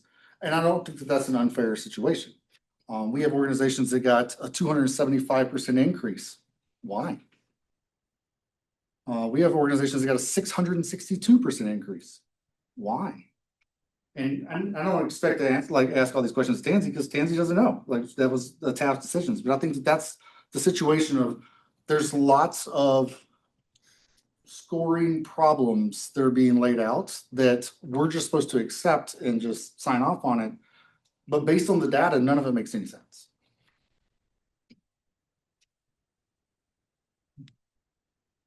Those are great questions. I would. So Councilmember Morris? If there's any. Yeah, and again, our intent again tonight was not a substantive discussion or a decision, but feedback on next steps. So to the point, we could certainly facilitate with TAF members to attend a future meeting to answer questions. We could facilitate a process to send questions to TAF members, to try to answer those. But again, staff aren't going to be able to speculate what drove individual members to make individual scoring things, or the collective to make recommendations. yeah, and I don't expect the staff part. I think that staff is going based off of what they were told that the recommendations were, and that's great. And to the point of, yes, there are organizations that are in need of the funds and everything's going through that. I don't doubt that at all. What I also have concern with is there's lots of organizations that are also needing that money that scored higher. So why didn't they get it? I think those are great questions. I would say, since you do have a longer list, would it be appropriate for that list to be shared with council and you, the staff, and then they start answering some of those, and then whatever's left over, TAF does come back, and I mean, the bias, where one, individual It school literally all happened, it wants. literally happened on one Like, charity. that is a really good question, but I think there's only one person that can answer Yeah. that. So maybe getting those questions out to staff and the rest of the council so that we could start looking at it, because if you're gonna bring Pat back, maybe to answer some of these, then we're gonna be blind, the rest of the council is gonna be blindsided if we don't know what it is specifically we should be looking at. So I think it's great research on your end. I Well, think there was good I points. think brought that's, up. I think that's an unfair situation because you're not blind. You get the same data I did. Blind in terms of it wasn't brought up before the recommendation when TAP was in front of us. So that research was done afterwards. Yeah, because I wasn't here. Okay, well, Also, the information wasn't given to us till after the That was meeting good. with It TAP. wasn't given until I asked for it. yeah, I do remember the separate email for that. So I guess blind would be a bad word choice, but after the fact would be a more accurate word choice. So you're bringing good concerns, and I agree with you, but until we get a deeper look at that, before we have TAP come back with that, I'll email piece those council, like, Fine. yeah, I'm curious, because like I said, the one where you said the bias and the ones like, that does seem a little odd, but I don't know the why, and I think there's only one person really that can answer that, but they're not here either, so it would be really helpful to have that, and then I think we raise those concerns. And I think it brings up concerns going forward to Roberta's question earlier is that there clearly needs to be a change in the process and how things are being evaluated and looked at.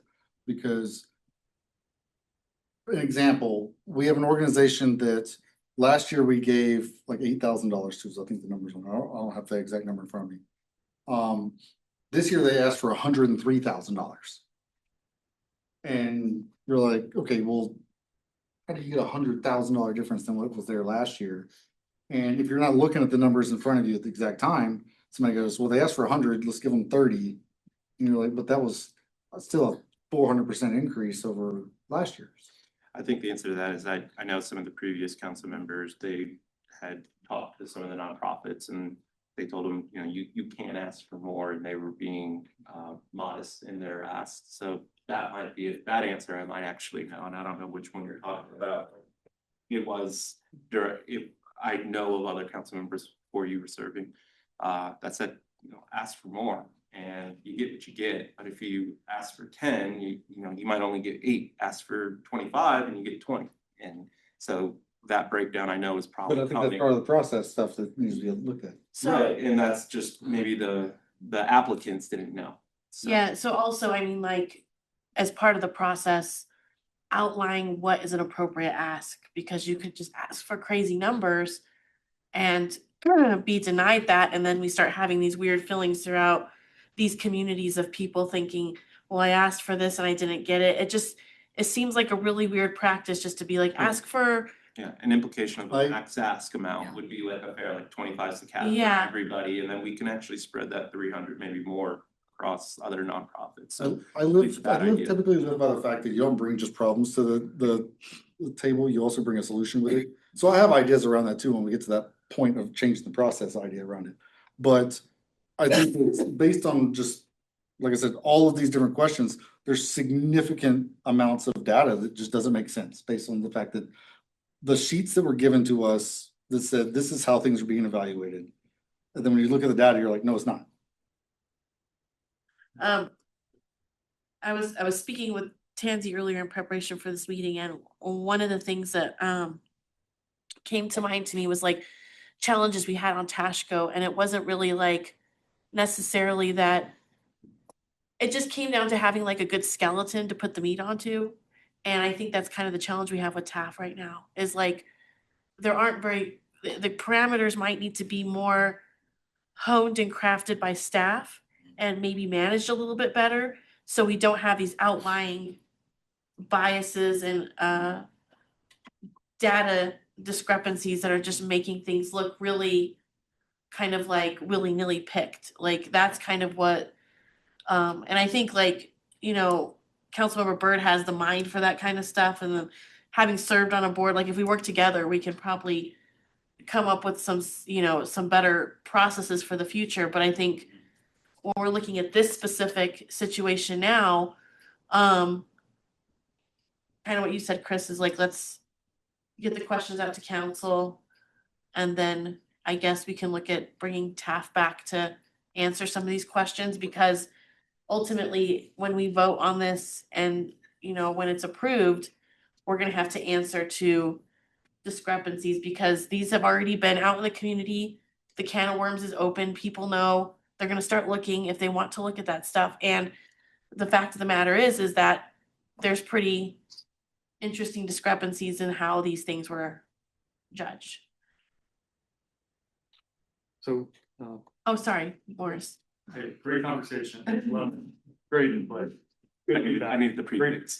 Great back and forth. I guess to answer your question and just give feedback on my thoughts on why I was in support of bringing this TAP discussion back to a planning session is one, I mean, you know, we can't forget that our responsibility as council is to, you know, approve funds. These are taxpayer funds. And so it's okay if we have questions. It's okay for us to ask these things. I think the public expects that. And I think the last thing we want to do is just blindly accept things as they are. If we see an issue and our gut says that, or past experience on other boards in serving those capacities causes us to want to ask questions, and we should do it. So that's one thing, is a note of encouragement to the council to continue to do this. And I would say it's not unusual for a council to go against the recommendations of past boards, Tashco being one of them. So we're not setting a new precedent here. And to say that we are, to act like we are, is ridiculous. So let's not let that be a part of the conversation. What I will say though, and why I wanted this discussion, or I'm in agreement with the discussion continue to happen, is, you know, we set a priority as a council to how the money should be doled out to nonprofits. And we talk a lot about homelessness, we talk a lot about needing housing, and we had a great opportunity to set a priority for TAP funding towards homelessness and housing. And when I saw those results come back at not being the #1 funded category, but seeing it as #3 category, I said, okay, something's wrong here. First of all, what's the point of us giving a priority? Because we're reflecting the words and what we're hearing from the community. So TAP didn't reflect our priority. First of all, housing and homelessness, again, a topic that we all care about, and there's all kinds of challenges around it. We had the opportunity to fund the highest category there, and we did. And so a nonprofit that helped 42 Thornton residents last year. And it was ordered 18,000. And they only asked for 18,000 last year. They received 0 funding this year. And so to me, that makes 0 sense. We're hamstringing ourselves as a community to serve more Thornton residents when we're telling a nonprofit who served us last year, who wants to serve us again in a greater capacity, we tell them no. It doesn't make sense. So when I look at this, my recommendation would be, sure, we need this change of the process. And understand if this isn't possible, but I would say let's shift the number so that priority #1 gets funded like priority #1. And that's what I would like to see. Well, I have that process too. I can bring it up whenever you're. Perfect. So that would mean for those that qualified in the housing and in homelessness, like give them what they asked for. And then we kind of divvy out the remainder based on the priorities. So the lowest priority category based on council direction should have the least amount of funding. And I know that in some worlds, like there might be a close match because the amount of funding requested just doesn't match. It's not the highest amount, and I get that. But in this case, we did have that. And so we do have the ability to make the decision, and I think we should. So I'll leave it at that. I think priority #1 should be housing, homelessness category, and that category should be the highest funded category of all of them. Here we go. So let me just mirror back what I think I heard is, and I know Councilmember Byrd has some specific questions. I guess if there are others that have specific questions, the goal is to share those with but the council can understand the scope of the issues at question. And then at some point bringing TAF in to speak with the council to be able to address some of those questions. do you all wanna connect again to discuss those questions and make a plan of what that engagement with the TAF is? Or again, we can begin scheduling members of the Thornton Assistance Funds to be here at a future meeting again, to reiterate, I mean, I agree that this Let's look on my side. I don't need the council. If they answer my questions via the stuff that I send over, great. But I don't need to have a whole nother meeting set up for that process. Because to the point, we do want to get this money out to the charities as soon as we can. But I want to do it in a fair and equitable way. Like the transparency around the way it was done is inadequate at best. So if they want to answer the questions in that sense, then we can come back and go, hey, great, that's awesome. If council wants to move forward, I have a different proposal we can do on that as we go based off of scoring. And council can we can just go the recommendations that way. If you guys want to do that way and skip the whole process on it. But I don't think that blindly accepting the recommendations is the right path. The only pushback I would have on just going by the scoring would be, to Drew's point, then if housing is a priority, then we would see more go there, and maybe they didn't score the highest. So then I don't know how we would address that. Those two conflict, but Okay. I get what you're They saying. don't conflict because I actually have a solution for that too. We have four categories around what we wanted done, which is the four categories that are there. You can level each priority category based on percentage of the total amount of budgeted money. So we have $314,000. We say that housing and homelessness is the number one priority. You give that 35% because it's going to be the largest amount. That comes out to $110,000 roughly. Then you take that and you divide that based on the scoring system that's there for that housing category. So you can break those down. There are other caveats within that I put into my idea around everything, which is if you score below 100, you don't get scoring because you don't get paid, because in that case, that was a really bad score. Now, in the case of what Drew was pointing out for the specific charity and the one that originally made me look into everything as well, they would be excluded from this, which I don't like in the system in this way, but that's something we would have to address because of the way that this person scored everything. Each category would essentially get its own specific amount of number of that payment amount. There's other criteria around how much that person can get. If we gave you $20,000 last year, you can't request 200 this year, hoping that you're going to get $80,000 because the top three get $80,000 because they get fully funded. Like there should be limitations and increased adjustments to be in place for that, so that all the money can still be allocated out appropriately. So if somebody doesn't come in and ask for $110,000, we give them $110,000. Now 7 other organizations don't get paid. So there's a whole different methodology around kind of doing that way that helps equally distribute all the money out in a manner that nobody could come back and be like, there's bias here, outside of saying a specific score was bias. Because otherwise, everything else is just, it's all percentages and data. So I have a follow-up then. So given that we're in this process right now, and it sounds like we're discussing a lot of changes to the scoring between what Roberta was saying and what Devin just presented, are we considering or talking about applying our new scoring to the current applicants, or would that be something rolled on to the next year, and this year we would just have to have a discussion and decide? Because I don't know if time would allow us to go back and then create this new system for scoring, rescore everything, and then try to get the funds out. That's a good question. Could we get Councilmember Martinez's question answered and then we can come back to that? Yeah, so I do appreciate this discussion. Lots of good questions here. I think that my preference would be to have TAF come in here and answer some of these questions, or have participate in this conversation to see if the context from their process that they did can add to the data that they sent us to help answer these questions and maybe alleviate these concerns. I think that at the very least, we should provide them that opportunity and provide the rest of the city to listen in, have that opportunity to hear how TAF not only, went through their process, but the whole context behind it. because I do think the questions are very good. And I'm very curious to know what TAF says. I think we should do that before we start down the path of any restructuring or redevelopment of the whole process. My question to staff is really about the history of how TAF process of scoring got to where it is today, how it evolved over time, because the way I understand it, it wasn't something that just was decided upon and was static and set in stone. It has changed over the years. Understanding how and why it has changed would also help guide us if we did want to change these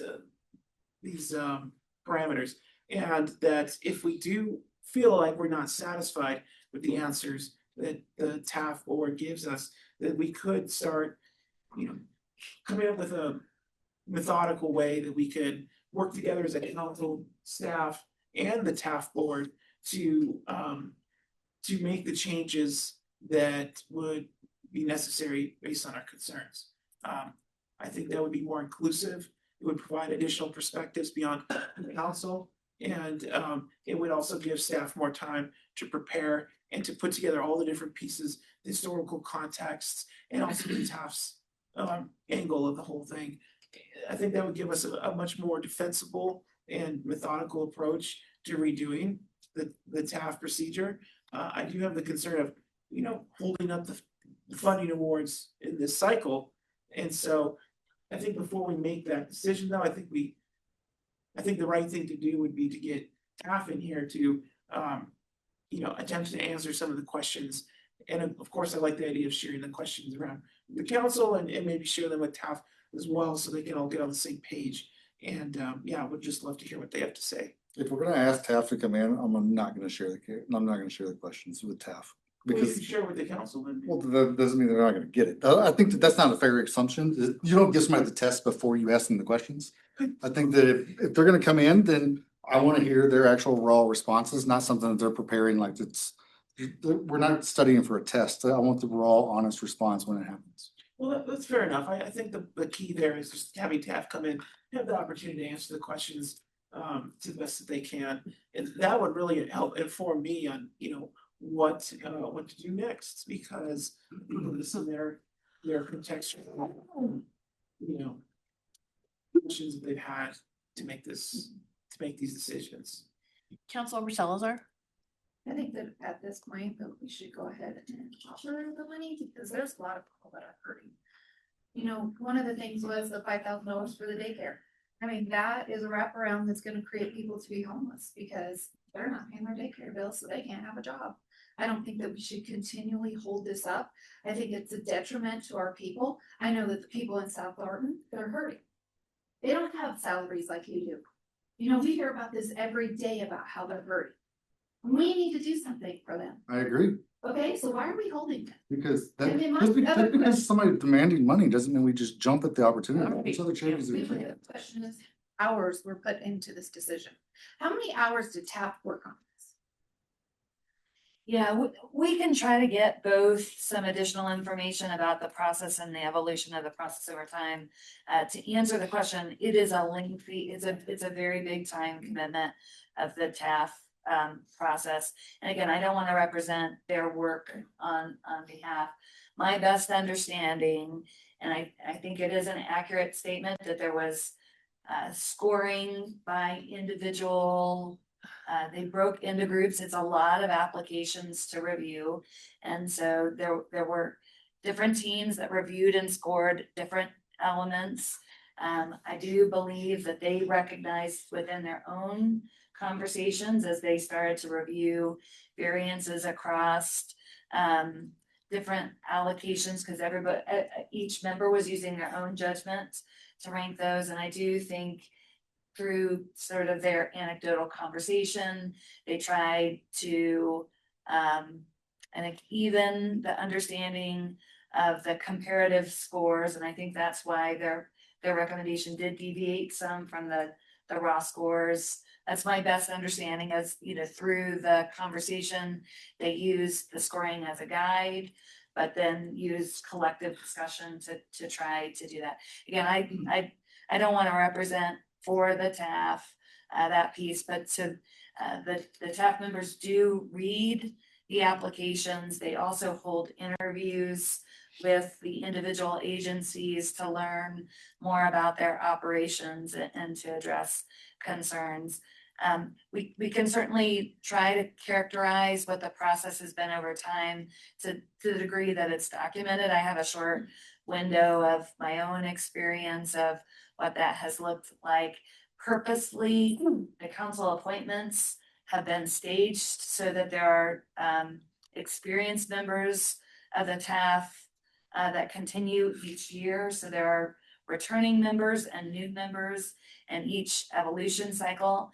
I do think that there has been large latitude to the TAF committees to design their evaluation process based on the preferences of the committee. I do think it, because they have members that have come from the prior evaluation cycle, I do think that my understanding is they typically, I've attended a TAF meeting where they talked about how they were going to approach it, and I think that was last year, and I do think they sort of iterated on some of the practices in the year before.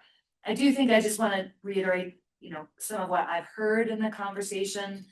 Again, I think there's two pathways here: the consideration of the recommendations that have already been made, and then the development of the process for next year.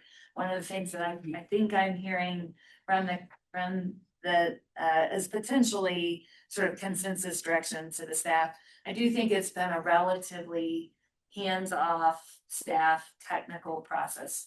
I think the TAF committee has largely designed the process and done the evaluation. I don't think there's been a lot of, I think that the staff has helped convene the meetings and, to make sure that the process can be documented. But I don't think there's been a lot of technical assistance in designing rubrics or helping with technical evaluation.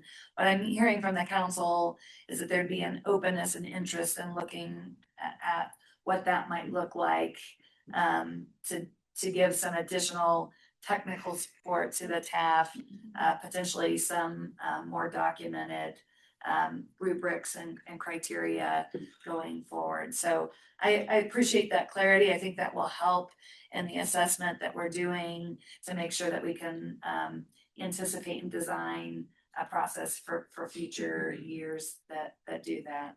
So we have a question from a. We'll have the follow-up. Okay. Also, that night Fran Mays was here. How did she get here? And did we offer, if she took an Uber, did we offer to take her back in an Uber and pay for it because of the cancellation of the meeting? Or the cancellation of the TAF fund, and that's why she was here. The TAF fund is not funded until the council votes on it. And we voted 6-3 not to fund it at this time. But it didn't get funded. So the fact that you're trying to push that we have to pay for somebody's Uber doesn't make any sense. Okay, Akunjo has a question. It was less of a question. Just that, I agree with Councilmember Morris and Councilmember Byrd. I also don't think we should just give an organization money if we're not 100% clear or confident on the scoring criteria. It hurts more people to throw away money than it does to take the time to look at something thoroughly. So, so I'm in agreement with bringing this forward, at least asking the questions and hearing the responses to the questions that need to be asked. And I wanted to just interject and say, excuse me, I spent some time looking at the chart that was with the packet, and I believe you all have received additional data since then. But it does appear that 7 organizations didn't get any funding when someone scoring less than them did. So that's across the board. I will just say that with regards to housing, the top 4 all got funding, and then the one that initially caused council members to want to look into it because they had received funding last year and didn't this year, they were the lowest scoring in housing.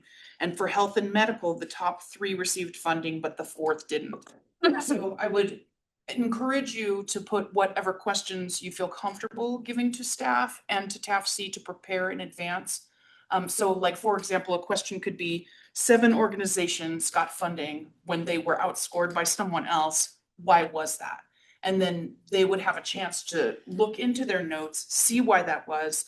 I would just caution against making it feel like TAF is being invited here for like a cross-examination as to their recommendations. And that's it from me. It sounds like what we have to move forward is that we invite TAF back to answer some of these questions, maybe more the way Erica explained. I'm not exactly sure we do that, but have TAF come back to answer questions. And then the second step was, you mentioned it. Justin, what was the second? Sometimes I talk. No, the second one was really just about, making sure that I honestly don't know what the next step is because I need to hear what the TAF. What their responses are. I do agree with Erica though about how do we manage this without, making it like they're being interrogated. They are volunteers. They have put a lot of time into it. I don't want to make them feel like, they're criminals or whatever. That's probably the worst way to phrase it, but I think it's a delicate situation, that's all. And I do think we should ask the questions.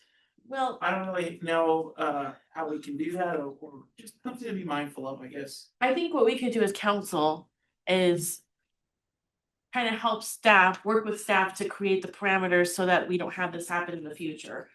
Like, that's the big thing, right? Like, we want to all feel really confident when we vote on this that things are going in the direction they need to go. So, like, working with our staff to make sure that, like, next year when TAF has this before them, they're not just working in little groups and creating, things. And I understand what it's like being a board member myself for many years. Like, you say, oh, council, look at this beautiful thing. And they're like, and you get upset. So I understand what that's like. It is frustrating, but I also know that, like, we're elected officials here and we have people that need funding, but we also have people that want us to be responsible with that money. And I had somebody text me today and say, like, thank you for relooking at it because, the council members should be looking at this policy to make sure that it's done correctly. So, there's two sides to the coin there. So I think let's just start with relooking at it with TAF, and then we can have a discussion from there to see where we want to move forward from there. Yeah. Morris and then Algie. Okay, yeah. Go ahead, Doug. Go ahead. All right. Thank you, Tansy. All right, thank you, Tansy. John. I'm sorry, Drew. Morris and then Algie. Okay, sorry, Drew. Chaos is awesome. Now I'm trying to remember what I was gonna say. So, to echo what you were saying, I think as we're kind of building this consensus here, I don't think that we improve the process at the next meeting or any meeting this year that has to do with current funding. So I would agree with that. Yeah. I would say that if at the TAF meeting, I totally echo what you're saying. Like, this is not an inquisition or a cross-examination. It is a way to dig deeper and to understand some things. I think at the end of that meeting, one of the objectives or one of the things that we could or we should look at doing is if we do want to reallocate funds, we should be able to do that at that discussion after we talk with TAF at the planning session. I assume it'll be at the planning session, right? I imagine just practically it would be difficult within the time frame of an. Okay, sure.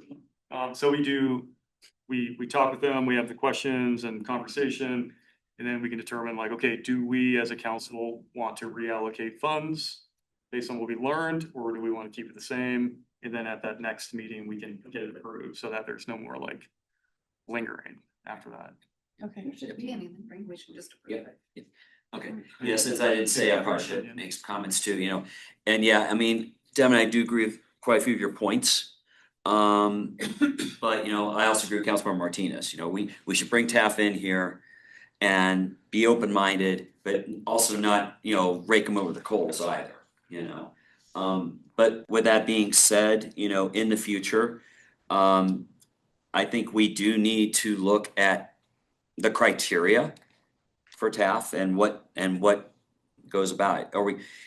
We're kind of in a conundrum though too. If we do criteria, then how can we do a scoring system? They kind of maybe don't mesh to me to a degree. Okay, let's have the scoring, but then the criteria, what we want, like this year, like homelessness, that's the #1 topic, right? But then, so So I think it's important to bring TAF in here, ask, hard but fair questions to them but yet not grill them. Because like I said, they do a great job, but still nonetheless, we need to refine what either the scoring system or what the criteria is. And so that way in 27 on, we're not going to have this same discussion that we're butting heads with each other about, and Cherish does make a great point. Hey, some of these nonprofits do need money now. The majority of them are fine, but these smaller ones, not so much. So we need to bear that in mind. And with that, I will.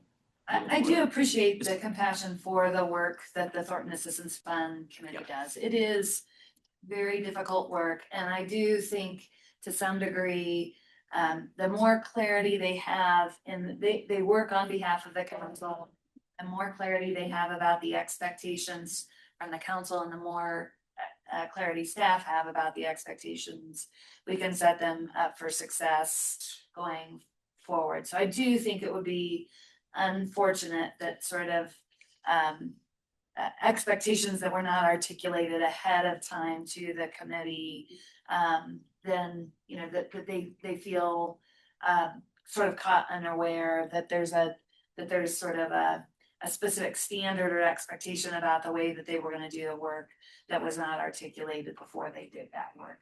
And I understand the Well, I would concerns argue that with it's not that it's not in standard and it's there, because the sheets that were provided to us, that were provided to them, specifically state there's a scoring methodology. They didn't follow the score, so we're not blindsiding them with like, hey, you didn't do something that we wanted you to do without telling you. We're literally saying, this was the scoring chart. Why didn't you follow it? Yes, and I think they'll be better able to speak to that. And my understanding that, again, is that there was critical discussion of the scoring and whether or not it reflected the concurrence of the group. And so I can't speak on behalf of the staff. Yeah, I just want to say, just to finish up here, I think we have good next steps moving forward. Having worked for a nonprofit organization in the past, like the funding, it will get there. I think it's better that we do this with everybody being in a good place rather than rushing it. And nonprofits are able to operate. They have, funding in there that they can operate. So it's better that I do think it's better that we take our time to make sure this is done properly and that we're properly, looking at the scoring and how it's done. So that way in the future, we can all feel good about what we're doing here. So, all right. Let's see here. We have other discussion items here, board and committee updates. Dr. Cog board work session. Okay, I'll keep it short. There was a presentation on Front Range Passes the Rail. There's essentially two phases. The first phase, they say it's gonna happen in 2029. Phase 2 is the one that requires a vote. Then the technical details about how fast the trains are gonna be and stuff like that. So then we could talk about some transportation improvement plan, development updates. It's a big funding mechanism for our federal transportation dollars. That's not something that happens quickly. We just get periodic updates on where that's going. I mean, that's like the other extreme of grant awarding and how detailed you could possibly be. And then, yeah, that's pretty much most of the substance there. And then we don't have a Dr. Cog meeting this month due to CML. Dr. Cobb Finance and Budget Committee was at the Just there were a handful of smaller contracts that were approved. We gave the executive director authorization to execute those contracts. If you'd like the details, I could provide them, but they were all, in the $100,000 to $200,000 range. Where previously in the last few months, we've been doing like $50 million approvals for the Powerhead Colorado program. So these are much smaller. AdCog. AdCog is me again. Okay. Let me pull up those notes and come back to me on that. Okay. E470. So E470 is in the process of, we just approved to have a total renovation done on the E470 building. And they're gonna be moving the employees down to Aurora in a makeshift campus for the next 18 months. But outside of that, there's other things that are coming, but I can't disclose now. Okay, Dr. Cog, Southwest Weld County Regional Transformation Forum. Yeah, that's all we ever do now is executive. Dr. Cog. Okay. The AdCog. Is that- Yeah, there's AdCog and there's Dr. Cog Southwest. Oh, I didn't go to the Okay. Southwest Weld one.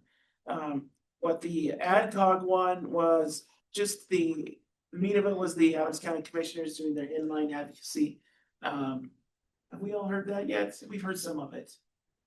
I've heard it like 3 times. Basically, they're pitching a way to capture some of the FISA account from Fast Tracks investments that is funding for the large part phase 1 of front range passenger rail. There's a statute that lets us grab some of that if we're organized and we have a plan. Adams County is putting together inline advocacy plan that involves like a regional transportation organization. And then they asked for our letter of support, so we are familiar with that. So it was just more of that. All right, any other council discussion items?